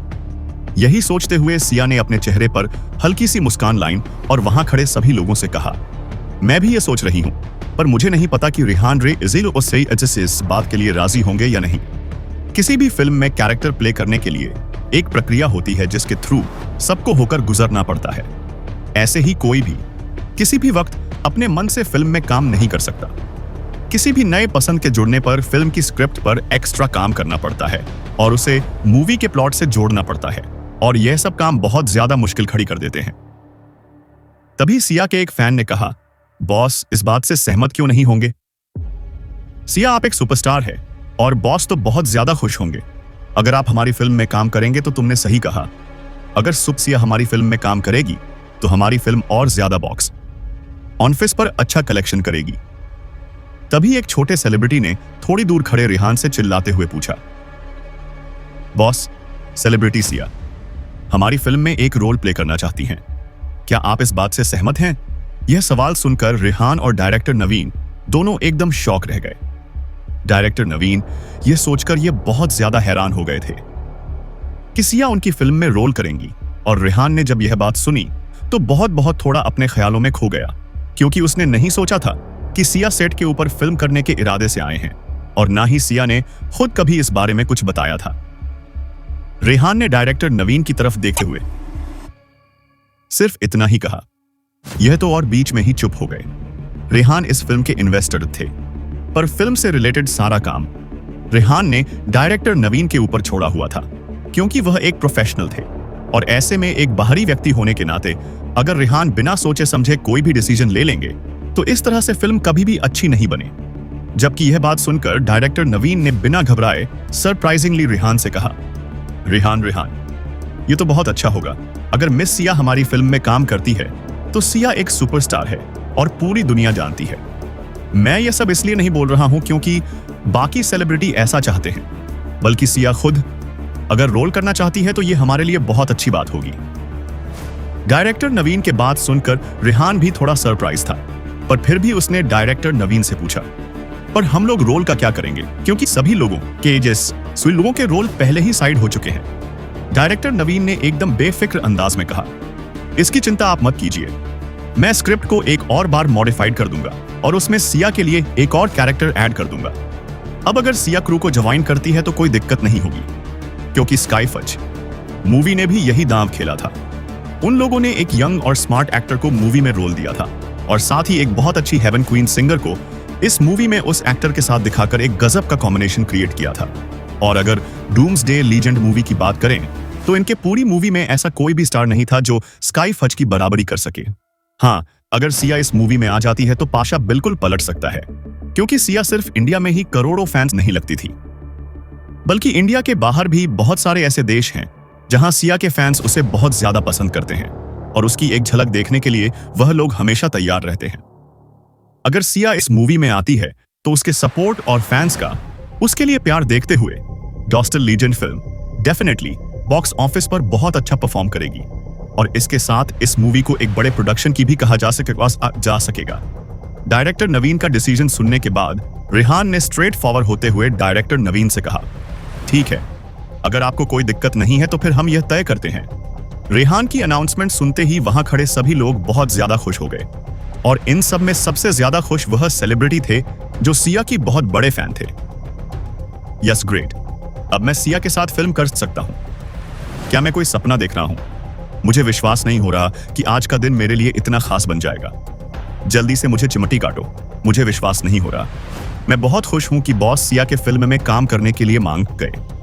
यह सब कुछ बहुत ही एक्साइटिंग होने वाला है। जो स्मॉल सेलिब्रिटी का ग्रुप था, वह लोग तो खुशी के मारे जोर जोर से उछलने लगे। वह सब लोग सिर्फ इसीलिए कुछ नहीं थी क्योंकि उन लोगों को सिया के साथ काम करने का मौका मिलेगा, बल्कि इसलिए भी खुश थी क्योंकि जब फिल्म रिलीज होगी तब इन लोगों को भी उससे बहुत फायदा होगा। और सबसे बड़ा और सीधा फायदा तो इन लोगों को यह होगा कि सिया की वजह से इन लोगों की रेपुटेशन भी बढ़ जाएगी। इतनी बड़ी सुपरस्टार के साथ काम करने का एक्सपीरियंस भी इन लोगों के लिए बहुत ज्यादा हेल्पफुल होगा। बहुत सारे सेलिब्रिटी डायरेक्टर नवीन से कहने लगे, डायरेक्टर नवीन, आपको जल्द से जल्द सिया का रोल फिल्म में अरेंज करना होगा। मैं और ज्यादा इंतजार नहीं कर सकता। हाँ, मुझे ऐसा लग रहा है जैसे मैं आज ही सिया के साथ फिल्म की शूटिंग कर रहा हूं। डायरेक्टर ने भी आपको जल्दी ही स्क्रिप्ट बदल देनी चाहिए। इन सब लोगों की एक्साइटमेंट देखकर डायरेक्ट हंसते हुए कहा, क्या आप लोगों की मुझे बताने की जरूरत है? मैं सिया के लिए एक नया रोल अरेंज कर दूंगा, चाहे मुझे पूरी रात जगह स्क्रिप्ट पर काम करना पड़े। तभी रेहान में वहां खड़े हुए सभी लोगों से कहा, ठीक है, अब आप सब लोग वापस अपनी शूटिंग पर जाएं। मुझे सिया से कुछ जरूरी बात करनी है। रेहान की बात मानकर सब लोग वापस अपने नॉर्मल फिल्मिंग प्रोसेस में आ गए। सभी लोगों ने थोड़ी देर के लिए अपनी एक्साइटमेंट को साइड में करके फिर से अपने कैरेक्टर में आ गए। सब लोगों के वहां पर जाने के बाद रेहान ने सिया से कहा, मिस सिया, चलो कहीं और जाकर बात करते हैं। सिया ने थोड़ा सा नाखुश होते हुए रेहान से कहा, मैंने तुमसे कितनी बार कहा है, जब भी हम लोग प्राइवेट में बात कर रहे होते हैं तुम मुझे मेरे सरनेम के साथ मत बुलाया करो, मुझे मेरे पूरे नाम के साथ ही बुलाया करो। सिया नहीं चाहती थी कि रेहान उससे फॉर्मली बात करें और उससे प्रोफेशनल होकर बात करें, क्योंकि सिया को यह सब कुछ बहुत अजीब लगता था, खासकर जब रेहान उसे इस तरह बुलाता था। अगर उसे रेहान सिर्फ सिया कहकर बुलाए तो उसे ज्यादा फ्रेंडली फील होता है। रेहान ने सिया के इस बचपन पर हंसते हुए उससे प्यार से कहा, ठीक है सिया, हम लोग अब इस बारे में बात करें।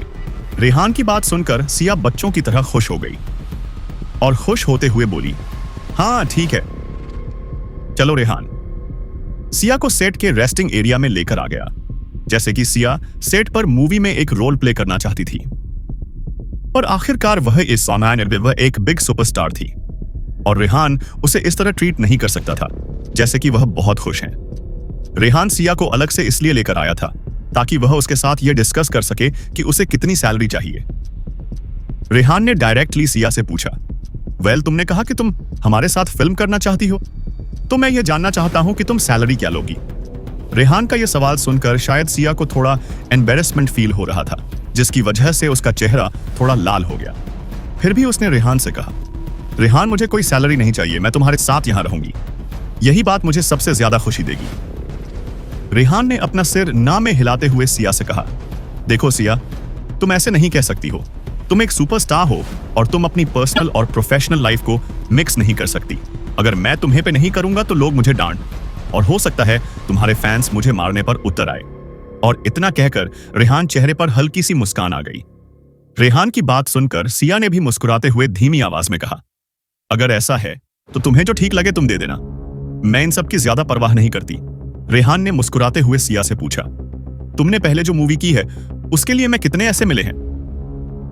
देखो, मैं उन लोगों की बराबरी तो नहीं कर सकता हूं। सिया चाहती थी कि रेहान खुद ही डिसाइड कर ले कि उसे मुझे कितनी सैलरी देने हैं, पर रेहान यह सोचकर डर रहा था कि कहीं वया को बहुत ज्यादा कम पैसे नहीं दे दे, जोश जैसी सुपरस्टार के स्टैंडर्ड से मैच ना करें। रेहान के इतना जोर देने पर सिया ने उसे बताया कि मेरे प्रोफेशन ये सब कुछ बिल्कुल भी फिक्स नहीं है।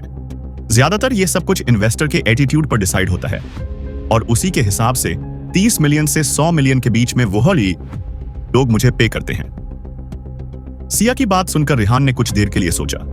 उसने सुना है कि स्काई एफ ने सबसे यंग एक्टर को अपनी फिल्म के लिए चुना है और इसीलिए इस आदमी को 100 मिलियन रूप दिए गए हैं, जो कि एक इंटरनेशनल सेलिब्रिटी हैं। उसे उस यंग एक्टर अर्जुन से कंपेयर नहीं किया जा सकता या किया जा सकता है। तभी रेहान ने ताली बजाते हुए खुद ही खुद के ख्याल से बाहर आते हुए सिया से कहा, ठीक है, फिर मैं तुम्हें 200 मिलियन दूंगा। जैसे ही सिया सेट के ऊपर पहुंची, उसके सभी फैन यह उम्मीद लगाने लगे कि सिया भी उनके साथ फिल्म करेगी और वह सब लोग एक सुपरस्टार के साथ काम करने का मौका बिल्कुल नहीं छोड़ना चाहते थे।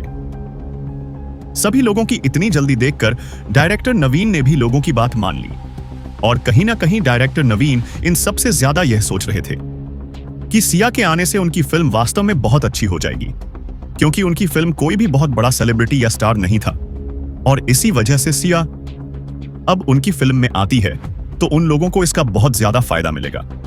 डायरेक्टर नवीन का सिया को फिल्म में लेने का एक और मकसद था। उनके अपोनेंट प्रोडक्शन स्काई फज फिल्म में मलाइका ने पूरे देश के सबसे यंग और हैंडसम एक्टर को चुना था, जिसकी वजह से पहले ही वह लोग काफी आगे थे। इसीलिए उनकी फिल्म में भी कोई ना कोई सुपरस्टार जरूर होना चाहिए था और यही सोच लो उन्होंने सबको हां कहा था। रेहान और डायरेक्टर नवीन का जवाब मिलते ही सिया के सभी फैंस बहुत ज्यादा खुश हो गए और बहुत ज्यादा एक्साइटेड भी। वहीं दूसरी तरफ रेहान सिया को सेट के रिलैक्स एरिया में लेकर आ गया ताकि उससे कुछ बात कर सके। सिया के आने के बाद रेहान ने उससे पूछा कि वह अपनी फिल्म के लिए कितना चार्ज करना चाहेगी और इस बात के जवाब में सिया ने सिर्फ इतना कहा कि उसे कुछ नहीं चाहिए, वह बस रेहान के साथ रहना चाहती है। उसका जवाब सुनकर रेहान के चेहरे पर एक मुस्कान आ गई, पर फिर भी रेहान ने उस मुस्कान को कंट्रोल करते हुए सिया से कहा कि उसे बताना ही होगा। जब सिया ने बताया कि उसे पहले की मूवीज में 30 मिलियन से 100 मिलियन तक मिलते थे, तो यह सुनकर रेहान ने सोचा, जब मलाइका अपने उस हीरो को 100 मिलियन दे रही हैं, तो फिर सिया तो एक इंटरनेशनल सेलिब्रिटी है और उसे तो उससे ज्यादा ही मिलने चाहिए। इसीलिए उसने सिया को मिलियन रफ ऑफर किए। जैसे ही रेहान ने सिया को 2 करोड़ मिलियन रफ ऑफर किए तो सिया एकदम शॉक रह गई। उसने हैरान होते हुए पूछा, क्या ले लिया? 2 करोड़? रेहान ने मुस्कुराते हुए कहा, हाँ, 200 मिलियन। मैं चाहता हूं कि तुम्हें यहां पर भी यही मिले जो दूसरी जगहों पर मिलता है। रेहान की बात सुनकर सिया ने ना में अपनी गर्दन हिलाते हुए कहा, नो, ये बहुत ज्यादा है और मैं इतने ज्यादा पैसे नहीं ले सकती हूं। रेहान को समझ नहीं आ रहा था कि सिया मना क्यों कर रही है। उसने कंफ्यूज होते हुए पूछा, क्यों, क्या यह हाई सैलरी नहीं है? सिया अभी भी अपनी गर्दन ना में हिलाई जा रही थी। सिया इतना बड़ा ऑफर इसीलिए रिजेक्ट कर रही थी क्योंकि वह रेहान के पैसों को नहीं कमाना चाहती थी। और दूसरा बड़ा कारण यह भी था, अगर वह इतनी बड़ी अमाउंट ऐसा सैलरी लेती हैं, तो उसके साथ काम करने वाले बाकी लोग इस बात से नाराज हो सकते हैं। सिया के साथ काम करने वाले बाकी लोग इसीलिए उससे नाराज नहीं होंगे क्योंकि उसे ज्यादा पैसा मिल रहा है, बल्कि सिया इस वक्त जो पैसे लेगी उसके बारे में लोग हो सकता है गलत बातें करना शुरू कर दे, क्योंकि पहले ही उसके और रेहान के बारे में इंटरनेट के ऊपर बहुत सारी बातें चल रही हैं। अभी भी बहुत सारे ऐसे इन्वेस्टर्स हैं जो इन सुपरस्टार की सैलरी बढ़ने से खुश नहीं हैं, फिर भी मजबूरी में उन्हें यह पैसे देते हैं। और अब अगर सिया इतनी बड़ी रकम लेगी तो हो सकता है कि इस इंडस्ट्री में उसका रिस्क भी बढ़ जाए। इसीलिए जिन सेलिब्रिटीज को इन सब बातों का थोड़ा बहुत लॉजिक समझ आता है, वो लोग सिर्फ रीजनेबल सैलरी ही लेते हैं और कभी भी अपने बाकी साथियों को परेशान करने की नहीं सोचते हैं। जब सिया ने रेहान को असली कारण बताया, तब जाकर रेहान माना और सिया से कहा, अच्छा, तो ऐसी बात है, तुम्हें क्या लगता है कितने पैसे देना सही रहेगा? सिया भी थोड़ी सी कंफ्यूज थी। उसका और रेहान का रिश्ता काका गहरा था और ऐसे भी वह दोनों अगर एक दूसरे से पैसे कमाने की सोचेंगे तो यह बात थोड़ी सी अजीब लग रही थी। उसने सोचा कि वह खुद को इतना अजीब फील नहीं होने दे सकती। तभी सिया को एक आइडिया आया और उसने रेहान से कहा, एक काम करते हैं, मेरी मैनेजर को आज जाने देते हैं। सैलरी जैसे डिसीजन लेने में वो हमेशा मेरी बहुत मदद करती है।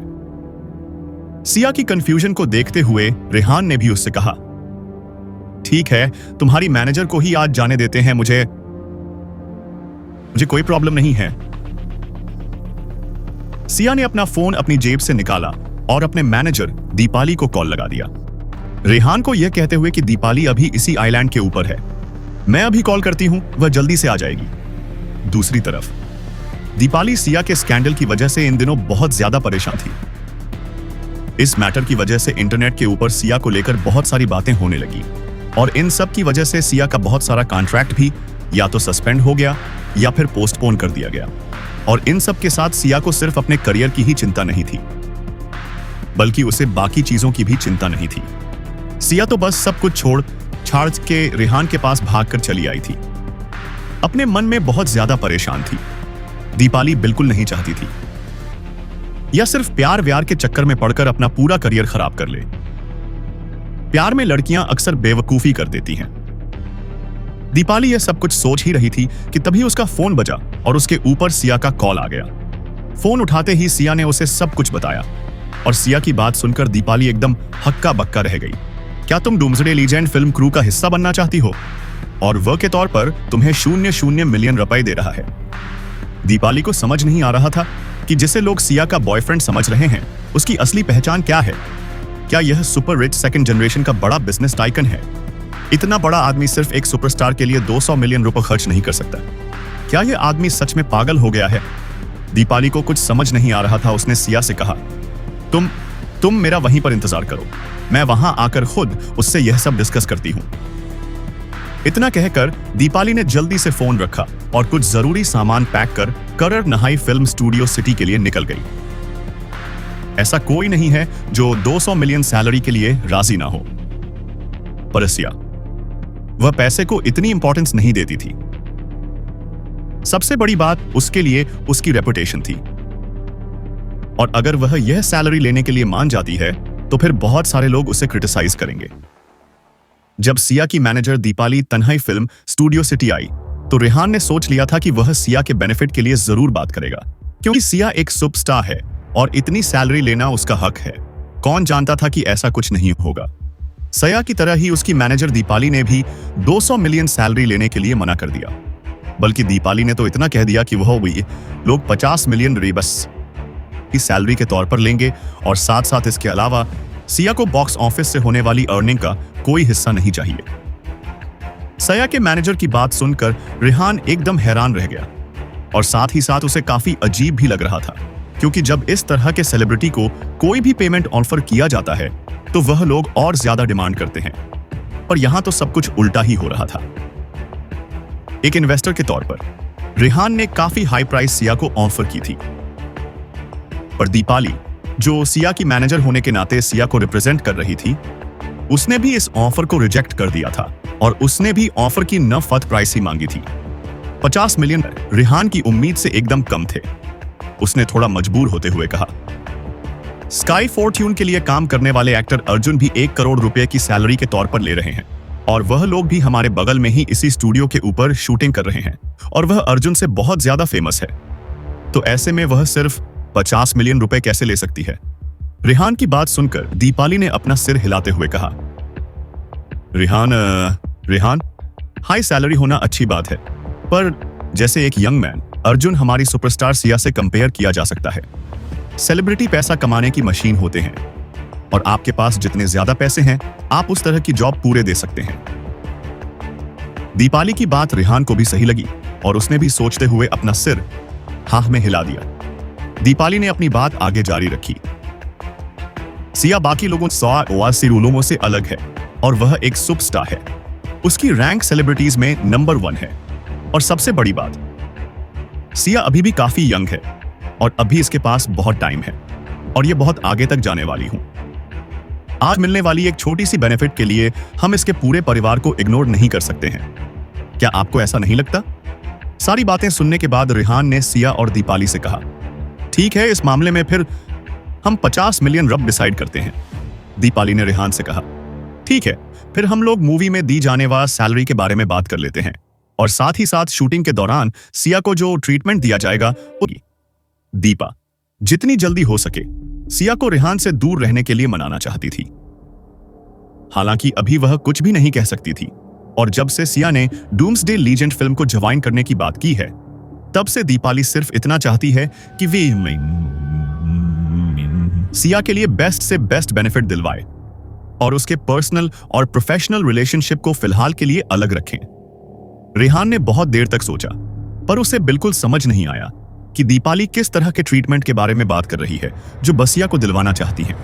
इसीलिए आखिर में उसने दीपाली से ही पूछ लिया, मैं समझ नहीं पा रहा हूं, इसीलिए तुम ही बता दो। रेहान का सवाल सुनकर दीपाली ने अपना गला साफ करते हुए उससे कहा, आपको खाने और रहने की बात के बारे में बताने की जरूरत नहीं है, क्योंकि मैं पहले से जानती हूं कि आप यहां पर अपने क्रू मेंबर्स को जो खाना प्रोवाइड करवाते हैं वह बहुत अच्छा है। इस सब के अलावा मैं चाहती हूं कि फिल्म के दौरान कम से कम 10 स्पेशल असिस्टेंट सिया के लिए अरेंज करे जाए, और इसके अलावा सिया के लिए 10 पर्सनल सिक्योरिटी गार्ड भी होनी चाहिए। और अगर फिल्म में कोई भी खतरनाक सीन होता है तो उसके लिए हम सिया का डुप्लीकेट यूज करेंगे। जैसे ही रिहान ने सिया को $1 मिलियन सैलरी के तौर पर ऑफर किए तो उसने रिहान को मना कर दिया, यह कहते हुए कि इससे उसके आने वाले फ्यूचर पर बहुत असर हो सकता है और वह सिर्फ इस ऑफर को एक्सेप्ट करने के लिए अपना पूरा करियर दांव पर नहीं लगा सकते। और इतनी सारी चीज की वजह से हो सकता है कि उसे आगे फिल्में मिलना ही बहुत कम हो जाए या शायद बंद ही हो जाए, क्योंकि बहुत कम इन्वेस्टर्स इतनी सारी फीस किसी एक सिंगल एक्टर को देते हैं। रेहान ने यह सोचकर सिया को इतनी फीस ऑफर की थी क्योंकि उसे लग रहा था कि एक सुपरस्टार होने की वजह से शायद रेहान को उसे उसकी रेपुटेशन के हिसाब से ही फीस ऑफर करना चाहिए।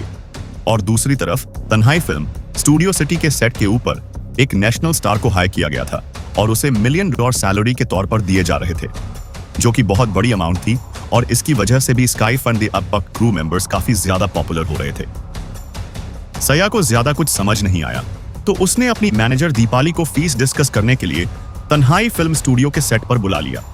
जैसे ही दीपाली को पता चला कि रेहान ने एक फिल्म के लिए सिया को $1 मिलियन ऑफर किए हैं तो उसने साफ मना कर दिया, और की रिप्रेजेंटेटिव होने के नाते उसने 200 मिलियन के ऑफर को 50 मिलियन कर दिया। पहले तो रेहान को इस बात से बहुत अचंभा हुआ, पर जब उसने इंटरनेशनल लेवल के आर्टिस्ट होने पर इस बारे में सोचा तो उसे कुछ यह बात समझ आ रही थी। दीपाली ने फीस तो कम कर दी थी, पर एक शर्त रख दी थी, और वह शर्त ट्रीटमेंट को लेकर थी। रेहान बेस्ट 5 स्टार होटल का खाना और अकोमोडेशन पहले ही लोगों को दे रहा था। इसके अलावा स्टूडियो से ही उन लोगों को गाड़ियां भी मिल रही थी जिसे लेकर वह कहीं भी जा सकते थे। इसके अलावा और क्या अच्छा ट्रीटमेंट इन लोगों को दिया जा सकता था, या यह लोग रेहान से उम्मीद कर रहे थे? रेहान को समझ नहीं आया। तभी दीपाली ने रेहान से कहा, अकोमोडेशन और खाना पना सब अच्छा है। वो हाँ ज़ाबा पहले से जानती है, पर वह चाहती है कि एक सुपरस्टार होने के नाते सिया को डूम्सडे लीजन प्रोडक्शन की तरफ से 10 पर्सनल बॉडीगार्ड दी जाए, और साथ ही साथ कम से कम 10 पर्सनल असिस्टेंट दिए जाए। इसी रेहान चुपचाप दीपाली की सारी बात सुनता रहा। तभी सिया के सिस्टम दीपाली ने अपने बैग से एक डॉक्यूमेंट निकाला जिसके ऊपर 100 से ज्यादा बातें लिखी हुई थी, और रेहान को उस डॉक्यूमेंट को पढ़ने के लिए कह रही थी। कुछ देर इसी तरह पढ़ने के बाद रेहान समझ गया कि यह सब कुछ ट्रीटमेंट के लिए नहीं हो रहा है, बल्कि यह सब कुछ सिर्फ एक प्रोडक्शन टीम की गाइडलाइंस थी, और यह सब कुछ सिर्फ सिया के लिए था।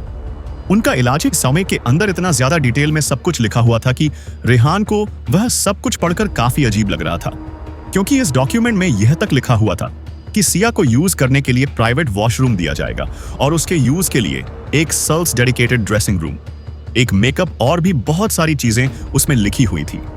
इतनी लंबी लिस्ट पढ़कर रेहान को चक्कर आने लगे थे।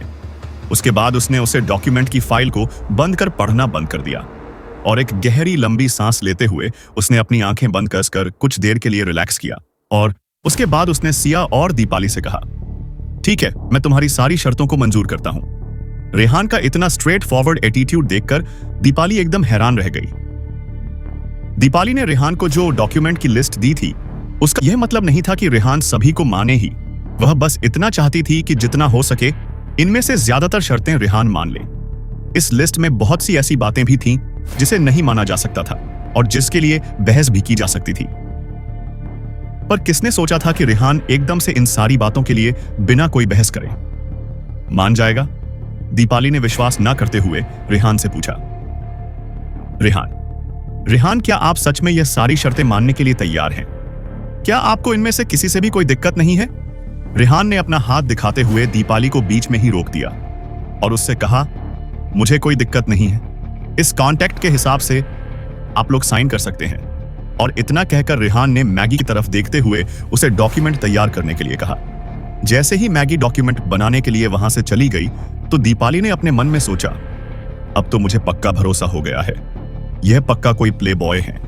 इसके पीछे कितनी खूबसूरत लड़की खड़ी हुई है। इस पूरी दुनिया में बहुत ही कम लोग इतने ज्यादा सुंदर हैं जितनी कि सिया पर ना चाहते हुए भी दीपाली को मानना पड़ा कि मैगी उन सुंदर लड़कियों में से एक है जो सिया का मुकाबला कर सकती है। पर रेहान वास्तव में बहुत खुशकिस्मत है जिसके पास सिया और मैगी दोनों ही हैं। और इससे भी ज्यादा, जब दीपाली ने डूम्सडे लीजेंड क्रू के सेट के ऊपर अपने नजरें दौड़ा तो उसने देखा कि वहां पर बहुत खूबसूरत लड़कियां हैं और लगभग सारी ही रेहान में इंटरेस्टेड हैं। यह सब चीजें देखते हुए दीपाली ने अपने मन में सोचा कि वह और ज्यादा सिया को बेवकूफी नहीं करने देगी और ना ही इस तरह से अपना करियर खराब करने देगी। इन सब चीजों से क्या फायदा होगा अगर सिया इसी तरह बिना किसी रेपुटेशन के इस आदमी के पीछे पड़ी रहेगी। दीपाली जल्दी ही यह सारी बातें सिया से डिटेल में डिस्कस करेगी और उसे समझाने की पूरी कोशिश करेगी। सिया को कोई आइडिया नहीं था कि उसकी मैनेजर के दिमाग में यह सब कुछ चल रहा है, पर वह एक बात से खुश थी कि अब वह रेहान के क्रू मेंबर्स का हिस्सा बनने जा रही हैं और उसे कोई फर्क नहीं पड़ता था कि उसे किस तरह का ट्रीटमेंट दिया जा रहा है। उसे बस इस बात की खुशी थी कि वह अब हर दिन रेहान को देख सकती है और उससे ढेर सारी बातें कर सकती हैं। और यही उसके सेटिस्फैक्टरीली को उसकी गहरी सोच से बाहर निकाला और फिर उसके कान में जाकर धीरे से कहा, रेहान को इस तरह देखना बंद करो। तुम्हें देखकर ऐसा लग रहा है जैसे कोई छोटी बच्ची उसे इस तरह घूर रही हो। तुम एक सुपरस्टार हो तो प्लीज भगवान के लिए उसी तरह रिएक्ट करो। इसीलिए थोड़ी सी मैच्योरिटी और सेल्फ रिस्पेक्ट दिखाओ। दीपाली की बात सुनकर सिया ने बिना ज्यादा ध्यान दिए उससे कहा, दीपाली, मैं पूरी तरह मैच्योरिटी दिखा रही हूं। और इतना कहकर सिया फिर से रेहान को देखने लगी। सिया की ऐसी हालत देखकर दीपाली अपने आप को बहुत ही निस्सहाय महसूस कर रही थी और मन ही मन बहुत ज्यादा परेशान हो रही थी। दीपाली अपनी एम्प्लॉयर सिया के लिए बहुत ज्यादा परेशान थी। इस तरह तो वह कभी भी नॉर्मल बिहेव करेगी ही नहीं। मैगी कॉन्ट्रैक्ट का काम पूरा कर वापस रेहान के पास आ गई। दीपाली ने बहुत ध्यान से उस पूरे कॉन्ट्रैक्ट ड्राफ्ट को पढ़ा और जब उसमें कोई दिक्कत नहीं दिखी तो उसने सिया को साइन करने के लिए दे दिया और उसके बाद सिया ने खुशी खुशी रेहान के लिए कॉन्ट्रैक्ट साइन कर दिया। अगर इसी बारे में और बात करें तो बिजनेस रिलेटेड इन लोगों की बातचीत काफी ज्यादा अच्छी रही और इसके अलावा इन लोगों ने कोई और बात छेड़ी भी नहीं। यह सब कुछ दीपाली की वजह से था, जिसमें सिया को रेहान के सामने बहुत अच्छे से रिप्रेजेंट किया था और इसी वजह से इन लोगों की यह मीटिंग काफी ज्यादा सक्सेसफुल रही। पर रेहान अभी भी अपने मन में थोड़ा गिल्ट लिए घूम रहा था। उसे लग रहा था कि उसने सिया को बहुत कम पेमेंट दिया है। वह सिया को और ज्यादा पेमेंट और सैलरी देना चाहता था, पर सिया ने ही उसे मना कर दिया। सिया ने वहां मौजूद सभी लोगों के सामने रेहान के साथ कॉन्ट्रैक्ट साइन किया था। इसीलिए रेहान के छोटे आर्टिस्ट और सेलिब्रिटी जो दिल से चाहते थे कि उन्हें एक बार सिया के साथ काम करने का मौका मिले, उन लोगों ने अपने फोन निकाले और फोटोज क्लिक करनी शुरू की और रेहान और सिया की परमिशन मिलने के बाद उन लोगों ने यह फोटोज अपनी सोशल मीडिया चैनल पर पोस्ट कर दी। भले ही यह सारे सेलिब्रिटी सिया के जितने फेमस नहीं थे और ना ही सिया के जितने इन लोगों के पास फैंस थे, पर फिर भी बहुत हद तक इन लोगों की फैन फॉलोइंग थी। और सबसे बड़ी बात, इन लोगों में से दर्जनों लोग एक साथ एक अच्छा खासा फैन फॉलोइंग इकट्ठा कर सकते थे। जैसे ही इन लोगों ने अपनी सोशल मीडिया अकाउंट पर सिया का रेहान के साथ और डूम्सडे लीजेंड फिल्म क्रू के साथ कॉन्ट्रैक्ट साइन करने का वीडियो और पिक्चर अपलोड किए तो कुछ ही देर में पूरा सोशल मीडिया साडा दलपोशमीर दल उठा। फिर से एक बार दो सिया के बारे में बात करना शुरू कर चुके थे।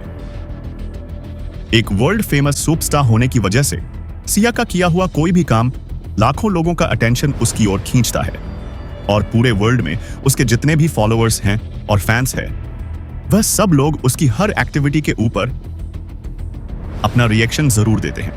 कुछ टाइम पहले सिया को लेकर जो न्यूज ली थी वह अभी तक शांत भी नहीं हुई थी और सिया ने इतनी जल्दी डूम्सडे लीजेंड फिल्म क्रू के साथ एक कॉन्ट्रैक्ट भी साइन कर लिया था।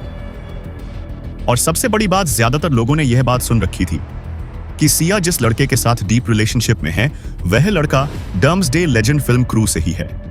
अब जब सिया ने डूम्सडे लीजेंड क्रू को ज्वाइन कर ही लिया है तो अब सब लोग बहुत गहराई से इन्वेस्टिगेट करने वाले हैं। चाहे जिस लड़के को ये लोग उसका बॉयफ्रेंड समझ रहे हैं, उसका और सिया का रिश्ता अभी भी नॉर्मल बिजनेस रिलेशनशिप ही क्यों ना हो। आप सभी लोग इस न्यूज के फैलते ही अलग अलग तरह से कमेंट करने लगे थे क्या डूम्सडे लीजेंड क्रू इतनी ज्यादा अच्छी हैं? क्या सच में इन लोगों ने सिया को अपनी फिल्म के लिए साइन लिया है? यह मूवी हमेशा ही बहुत अच्छी होने वाली थी।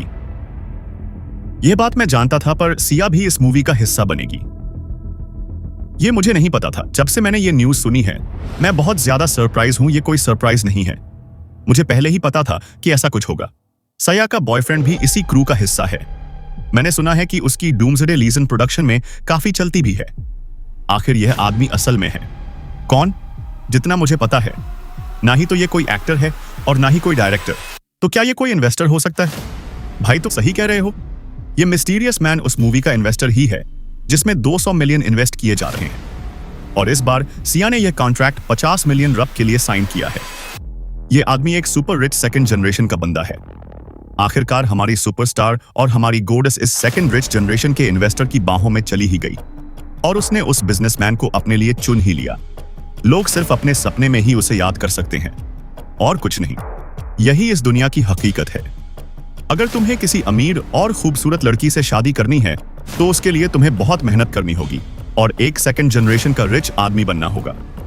उन स्मॉल सेलिब्रिटीज ने अपने सोशल मीडिया अकाउंट के ऊपर जो तस्वीरें और वीडियो पोस्ट किए थे वह जल्दी ही पूरे एंटरटेनमेंट स्किल की हेडलाइंस बन चुके थे।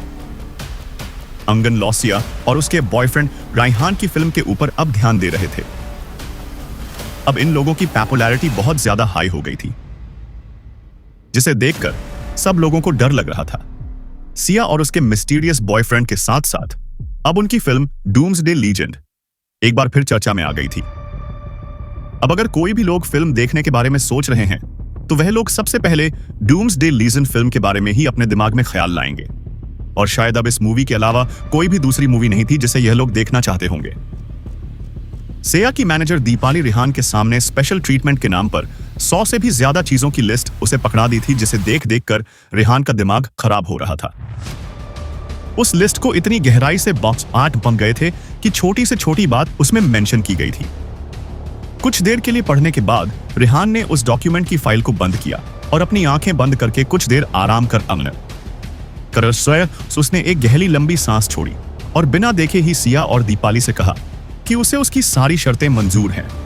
दीपाली को बिल्कुल भी अंदाजा नहीं था कि रिहान उसके सारी शर्तें मान लेगा, क्योंकि उसमें बहुत सारी ऐसी भी बातें लिखी हुई थी जिसे मानना कोई भी इन्वेस्टर्स पसंद नहीं करेगा, और हो ना हो वह उस बारे में एक ना एक बार बहस जरूर करेगा। पर जब रिहान ने ऐसा नहीं किया तो दीपाली एकदम हैरान रह गई। वही सिया को जब दीपाली ने रिहान की तरफ इस तरह घूमते हुए देखा तो उसे समझ नहीं आ रहा था कि वह कैसे इस लड़की को समझाए जो प्यार के चक्कर में अपनी पूरी जिंदगी खराब करने पर तुली हुई है। उसे समझ नहीं आ रहा था कि सिया एकदम से इतनी कैसे बदल सकती है। कुछ देर बाद जब सिया ने सभी सेलिब्रिटी के सामने रिहान के साथ कॉन्ट्रैक्ट साइन कर दिया तो बहुत सारे लोगों ने इसकी पिक्चर्स लेकर अपने सोशल मीडिया पर डाल दी, और देखते ही देखते कुछ ही पल में पूरा इंटरनेट फिर से सिया के इस एक और झटके से दल उठा और लोग कयास लगाने लगे कि सिया जरूर इस फिल्म में इसीलिए काम कर रही है क्योंकि उसका बॉयफ्रेंड भी इसी फिल्म से रिलेटेड है। अब सब लोग सिया की इस फिल्म को देखने के लिए बहुत ज्यादा एक्साइटेड हो रहे थे। कोई भी किसी और ऑप्शन को चूज करने या उसके बारे में सोचने की जहमत भी नहीं उठा रहा था। यहां तक कि स्काई फ्योप का जो प्रभाव लोगों पर था वह भी एकदम से कम हो गया, और अब किसी को भी शायद स्काई फच याद तक नहीं था। जैसे ही मलाइका को यह खबर मिली तो वह एकदम से पगला गई और गुस्से में उसने एक बार फिर से टेबल को बहुत जोर से आगे की तरफ धकेल दिया। उसकी आंखें गुस्से में इतनी ज्यादा लाल हो गई थी कि अगर कोई इंसान उसे दिख ले तो शायद डर के मारे वहीं बेहोश हो जाए। मलाइका को सिया के इस स्कैंडल के ऊपर बिल्कुल भी विश्वास नहीं हो रहा था। उसने चिल्लाते हुए कहा, डैम इट, क्यों? यहां पर मेरा एक और दुश्मन तैयार हो गया।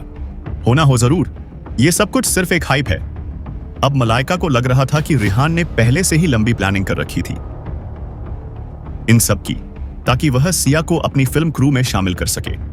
और सिया को शामिल करने से पहले उसने जानबूझकर अपने रिलेशनशिप की वह झूठी न्यूज पूरे मीडिया में फैलाए।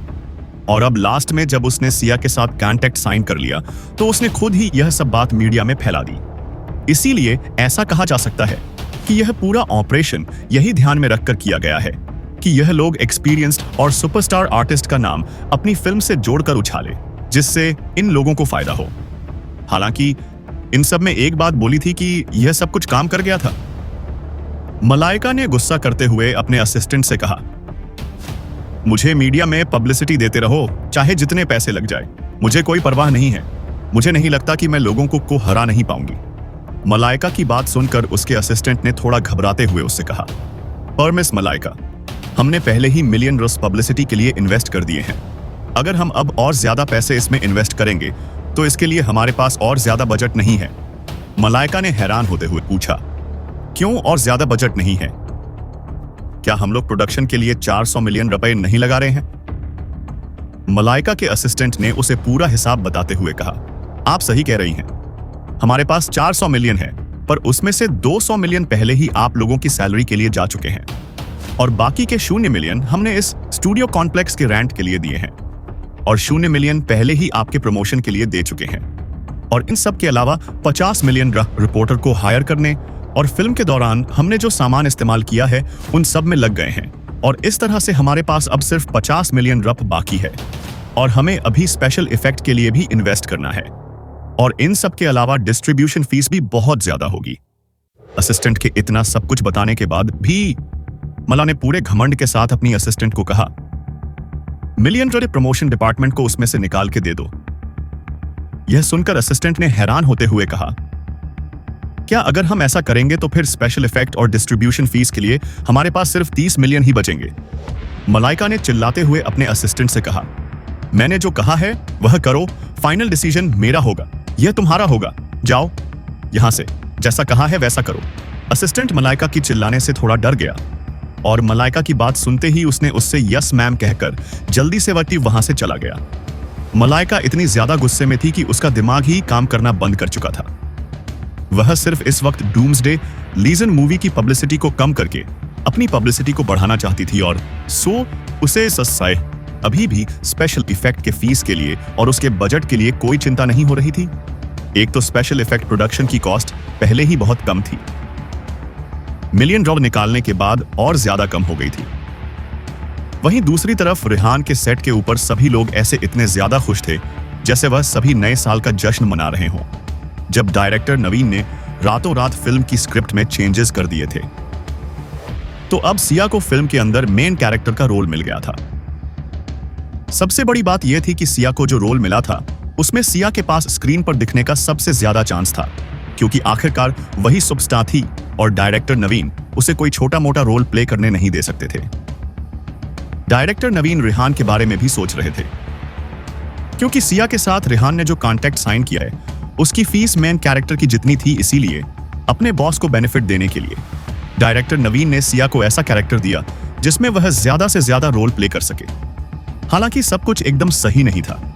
जब से सिया ने उन लोगों के क्रू को ज्वाइन किया था तब से सारे स्मॉल सेलिब्रिटी बहुत ज्यादा खुश थे, पर रिद्धिमा जो इस फिल्म में मेन कैरेक्टर का रोल प्ले कर रही थी वह सबसे ज्यादा नाखुश थी।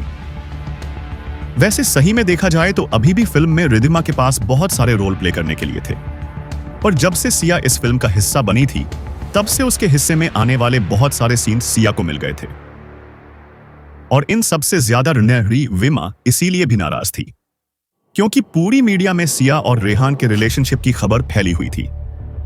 रिद्धिमा हमेशा से ही रेहान को पसंद करती थी और रेहान को लेकर उसके दिल में एक सॉफ्ट कन था। अब जब एकदम से इतनी ताकतवर दुश्मन उसके सामने आ गई है तो वह कैसे दिल से खुश हो सकती है। रिद्धिमा ने अपने मन ही मन में बड़बड़ा हुए गुस्से से कहा, हम ये सारे लोग किस बात के लिए इतना हंस रहे हैं? जब से यह सिया यहां आई है तब से इसने बाकी सारे एक्टर्स की लाइमलाइट को चुरा लिया है। पता नहीं अब हम लोगों का क्या होगा। राधिका जो रिद्धिमा के पास ही खड़ी थी, जब उसने रिद्धिमा के शब्द सुने तब भी वह एकदम शांत थी। राधिका हमेशा से ही बाकी लड़कियों से अलग रही है और उसने कभी भी किसी के साथ भी खुद की बराबरी करने की कोशिश नहीं की और सिया के उनके ग्रुप को ज्वाइन करने से उसे कोई भी दिक्कत नहीं थी। वहीं दूसरी तरफ सौम्या और अपर्णा भी सिया को वहां देखकर बिल्कुल खुश नहीं थी और उन दोनों का रिएक्शन भी बिल्कुल रिद्धिमा के जैसा ही था। काफी लंबे टाइम से वह दोनों ही रेहान को पसंद करती थी, पर अनफॉर्चुनेटली रेहान ने कभी भी उन दोनों की तरफ इतना न नहीं दिया और ऐसे भी कहा जा सकता है कि रेहान इस वक्त बहुत सारी खूबसूरत लड़कियों से घिरा हुआ था, इसीलिए उसने इन दोनों लड़कियों को इतना ज्यादा तवज्जो नहीं दिया और उन कई लड़कियों में से एक के साथ तो वह फिजिकल रिलेशन में भी जा चुका था।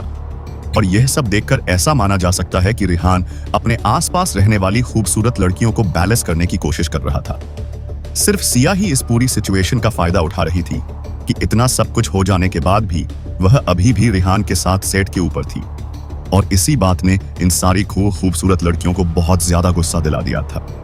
सभी लड़कियों को बहुत दुख हो रहा था कि उन लोगों ने पहले कोई भी जरूरी कदम नहीं उठाया, जिसकी वजह से एक बाहर की लड़की आकर रिहान के दिल पर राज कर रही थी और साथ ही साथ फिल्म में इतना बड़ा रोल भी प्ले कर रही थी। तभी सौम्या ने अपर्णा से कहा, तुम्हें मैगी के बारे में क्या लगता है? वह कैसे सिया को इन सब चीजों में कामयाब होने दे सकती है? अपर्णा ने भी इस बात में इंटरेस्ट लेते हुए सौम्या से कहा, तुम सही कह रही हो। उस रात केवल मैगी ही थी जो रिहान को फॉलो कर रही थी। कैसे किसी दूसरे लड़की को रिहान का फायदा उठाने दे सकती थी? यह बहुत ही अजीब बात है। तभी सौम्या ने कहा, क्या उस दिन रिहान के साथ साथ मैगी ने भी पी रखी थी? क्या जब से बात सबके सामने आई थी तब से सब लोग सिर्फ मैगी को ही इसके लिए जिम्मेदार ठहरा रहे था क्योंकि मैगी हमेशा रेहान के साथ रहती थी और फिर भी वह रेहान के ऊपर नजर नहीं रख पाई, जिसकी वजह से रेहान और सिया के बीच यह सब कुछ हुआ। ये दोनों ही लड़कियां एक दूसरे को काफी टाइम से जानती थी और दोनों ही रेहान को पसंद करती थी। फिर भी दोनों एक दूसरे के साथ बहुत ही फेयर कंपटीशन कर रही थी, पर दोनों ही नहीं चाहती थी कि रेहान किसी और लड़की को अपनी जिंदगी में लेकर आए। पर लास्ट में उनके किए हुए सारे एफर्ट्स खराब हो चुके थे। अपना सीन का रोल प्ले करने के बाद जब डायरेक्टर ने पैकअप कहा तो सिया सेट के वेन्यू के ऊपर रेस्ट एरिया में चली गई और रेहान के बगल में जाकर बैठ गई और थोड़ा कंफ्यूज सा होते हुए बोली, रेहान, मुझे ऐसा क्यों लगता है कि रिद्धिमा और बाकी लड़कियां शायद मुझे यहां पसंद नहीं करती हैं। सिया की बात सुनकर रेहान में बैठकर अंगूर खा रहा था। उसने सिया को अंगूर का गुच्छा देते हुए कहा, ऐसा कैसे हो सकता है? शायद वह तुम लोगों के साथ अभी इतनी ज्यादा मिलीजुली नहीं है, इसीलिए थोड़ा कम बातें करती हैं और यह सारी ही बहुत अच्छी है। रेहान की बात से सिया भी सहमत थी। उसे भी लग रहा था कि उसे आए हुए ज्यादा टाइम नहीं हुआ है और जिस हिसाब से वह रेहान और बाकी सब की जिंदगी में आई है, उस हिसाब से बहुत सारे लोग हैं जो अभी तक ज्यादा घुल मिल नहीं पाए हैं, इसीलिए शायद वह लोग इस तरह का बिहेव कर रहे होंगे। रेहान की बात पर सिया ने हंसकर जवाब दिया, हो सकता है शायद मैंने ही कुछ ज्यादा सोच लिया हो। और इतना कहकर सिया ने रेहान के हाथ से अंगूर का गुच्छा ले लिया और उन्हें आराम से खाने लगी और उसके बाद कुछ अंगूर वापस रेहान की तरफ बढ़ाते हुए बोली, तुम इन्हें खाकर क्यों नहीं देखते? हो सकते हैं ये मीठे हो और तुम्हें पसंद आए। और इतना कहते हुए सिया ने कुछ अंगूर जबरदस्ती रेहान के मुंह में डाल दिए और बहुत ही प्यार से मुस्कुराने लगी। दूर से रिद्धिमा यह सब कुछ देख रही थी। उन दोनों को एक दूसरे के इतना करीब देखकर रिद्धिमा बहुत ज्यादा गुस्सा हो गई, पर गुस्सा करने के अलावा वह और कुछ नहीं कर सकती थी और सेट पर बाकी लोग उन दोनों को घूर घूर कर देख रहे थे। किसी को भी अपने आप पर विश्वास नहीं हो रहा था और सभी लोग अपनी आंखों को एकदम बड़ी कर देख रहे थे। सेट के ऊपर उसके और रेहान के बारे में पहले ही बहुत कुछ साफ था। ऐसे में अकेले जाकर प्राइवेटली बात करना बहुत ज्यादा हो रहा था। एक तरफ सिया को सेट के ऊपर देखकर कोई भी लड़की बिल्कुल भी खुश नहीं थी, ना ही तो रिद्धिमा खुश थी और ना ही सौम्या और अपर्णा, जिनके बीच में हमेशा रेहान को लेकर कंपटीशन चलता रहता था। दूसरी तरफ राधिका को इन सब चीजों से कोई मतलब नहीं था और ना ही वह रिद्धिमा और बाकी लड़कियों की तरह एक दूसरे पर ध्यान दे रही थी। राधिका हमेशा से ही बहुत सिंपल कैरेक्टर की लड़की रही है, जिसे सिर्फ अपने काम से काम रखना पसंद था। वहीं दूसरी तरफ सिया और रेहान की इतनी नजदीकियां देखकर सब लोग मैगी को जिम्मेदार ठहरा रहे थे, क्योंकि सबको लगता था कि मैगी रेहान की परछाई की तरह है जो हमेशा उसके साथ रहती है। ऐसे में उसके होते हुए रेहान इतनी बड़ी भूल कैसे कर सकता है? और यह सब बातें कर वह लोग मैगी पर तरह तरह के कमेंट कर रहे थे, पर मैगी को इन सब के बारे में कुछ नहीं पता था। दूसरी तरफ रेहान की पॉपुलर को देखकर स्काई फज की इन्वेस्टर और एक्ट्रेस मलाइका अपने आपे से बाहर हो गई थी, क्योंकि चारों तरफ इंटरनेट पर लोग सिर्फ सिया और उससे जुड़ी हुई बातों पर ही ध्यान दे रहे थे। स्काई फट मूवी को तो कोई याद भी नहीं कर रहा था और यही देखते हुए मलाइका ने स्पेशल इफेक्ट का पैसा निकालकर अपने प्रमोशन के लिए लगाने के लिए अपने असिस्टेंट को बोल दिया। असिस्टेंट ने बहुत समझाने की कोशिश की कि इससे स्पेशल इफेक्ट और बाकी चीजों के लिए पैसे बिल्कुल नहीं बचेंगे, पर मलाइका ने उसकी एक नहीं सुनी और उसे डांट कर वहां से अपना ऑर्डर फॉलो करने के लिए भेज दिया। मलाइका को कुछ भी नहीं सूझ रहा था, उसे बस किसी भी तरह से बस अपनी पॉपुलर बनानी थी और इसीलिए बिना सोचे समझे वह अनसनाग वह अपने पैसे खर्च किए जा रही थी। वहीं दूसरी तरफ डूम्सडे लीजेंड के सेट के ऊपर रेहान और सिया दोनों ही एक साथ अंगूरों को खा रहे थे, जिन्हें देखकर ऐसा लग रहा था कि वह दोनों एक दूसरे को बहुत ज्यादा करीब है। और जैसे ही यह नजारा रिद्धिमा ने देखा तो उस पारा 7वें आसमान पर पहुंच गया। उसे समझ नहीं आ रहा कि वह कैसे रिएक्ट करे। वही रिद्धिमा के साथ साथ बाकी लोग भी यह नजारा देख रहे थे। तभी उनमें से किसी ने कहा, क्या सच में ये दोनों इतनी ज्यादा करीब है? मुझे अपनी आंखों पर बिल्कुल विश्वास नहीं हो रहा है। तभी सौम्या और अपर्णा भी कुछ ही दूरी पर खड़े थे। तब सौम्या ने धीरे से कहा, मुझे तो इसमें कोई बड़ी बात नहीं लग रही। जब यह दोनों एक दूसरे के साथ पूरी रात एक साथ गुजार सकते हैं तो फिर अंगूरों को एक साथ शेयर करना क्या बड़ी बात है। जैसे ही सौम्या की बात को रिद्धिमा ने सुना तो उसका गुस्सा और ज्यादा बढ़ गया और उसने गुस्से में जोर से अपना फोन पास में पड़े टेबल पर देकर मारा, जिससे काफी तेज आवाज बाहर आई। ऐसा करता हुआ देखकर सौम्या और अपर्णा ने बढ़ाते हुए एक दूसरे से कहा, यह सब कुछ बहुत ज्यादा भड़काऊ है। ये दोनों हमारे सामने इस तरह नहीं कर सकते। तुमने सही कहा। मुझे तो यह सब कुछ हमारे खिलाफ एक युद्ध का ऐलान लग रहा है। असल में रेहान बहुत ही शर्मीला किस्म का बंदा था।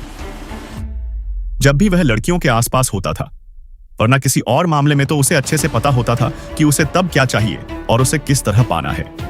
इसीलिए वह शायद थोड़ा सा बीच में ही अटका हुआ था। और सबसे बड़ी बात, उसके सामने बहुत सारी खूबसूरत लड़कियां थीं और बहुत ज्यादा शर्मिला होने की वजह से वह किसी भी लड़की को अपनी पसंद नहीं बना पा रहा था। और इस वक्त सिया, जो उसे सबके सामने अपने हाथों से अंगूर खिला रही थी, यह सब कुछ रेहान को बहुत ज्यादा अनकंफर्टेबल कर रहे थे। रेहान ने सिया को अपने हाथों से मना करते हुए कहा, ये सच में बहुत अच्छे हैं, तुम्हें खुद ही इन्हें खा लेना चाहिए। मुझे खिलाने की जरूरत नहीं है। रेहान के साथ रहकर सिया उसी में खो गई थी। जब रेहान ने उसे टोका, तब जाकर उसे ध्यान आया कि उसके आसपास बहुत सारे लोग हैं और सब लोग उसे ही देख रहे हैं।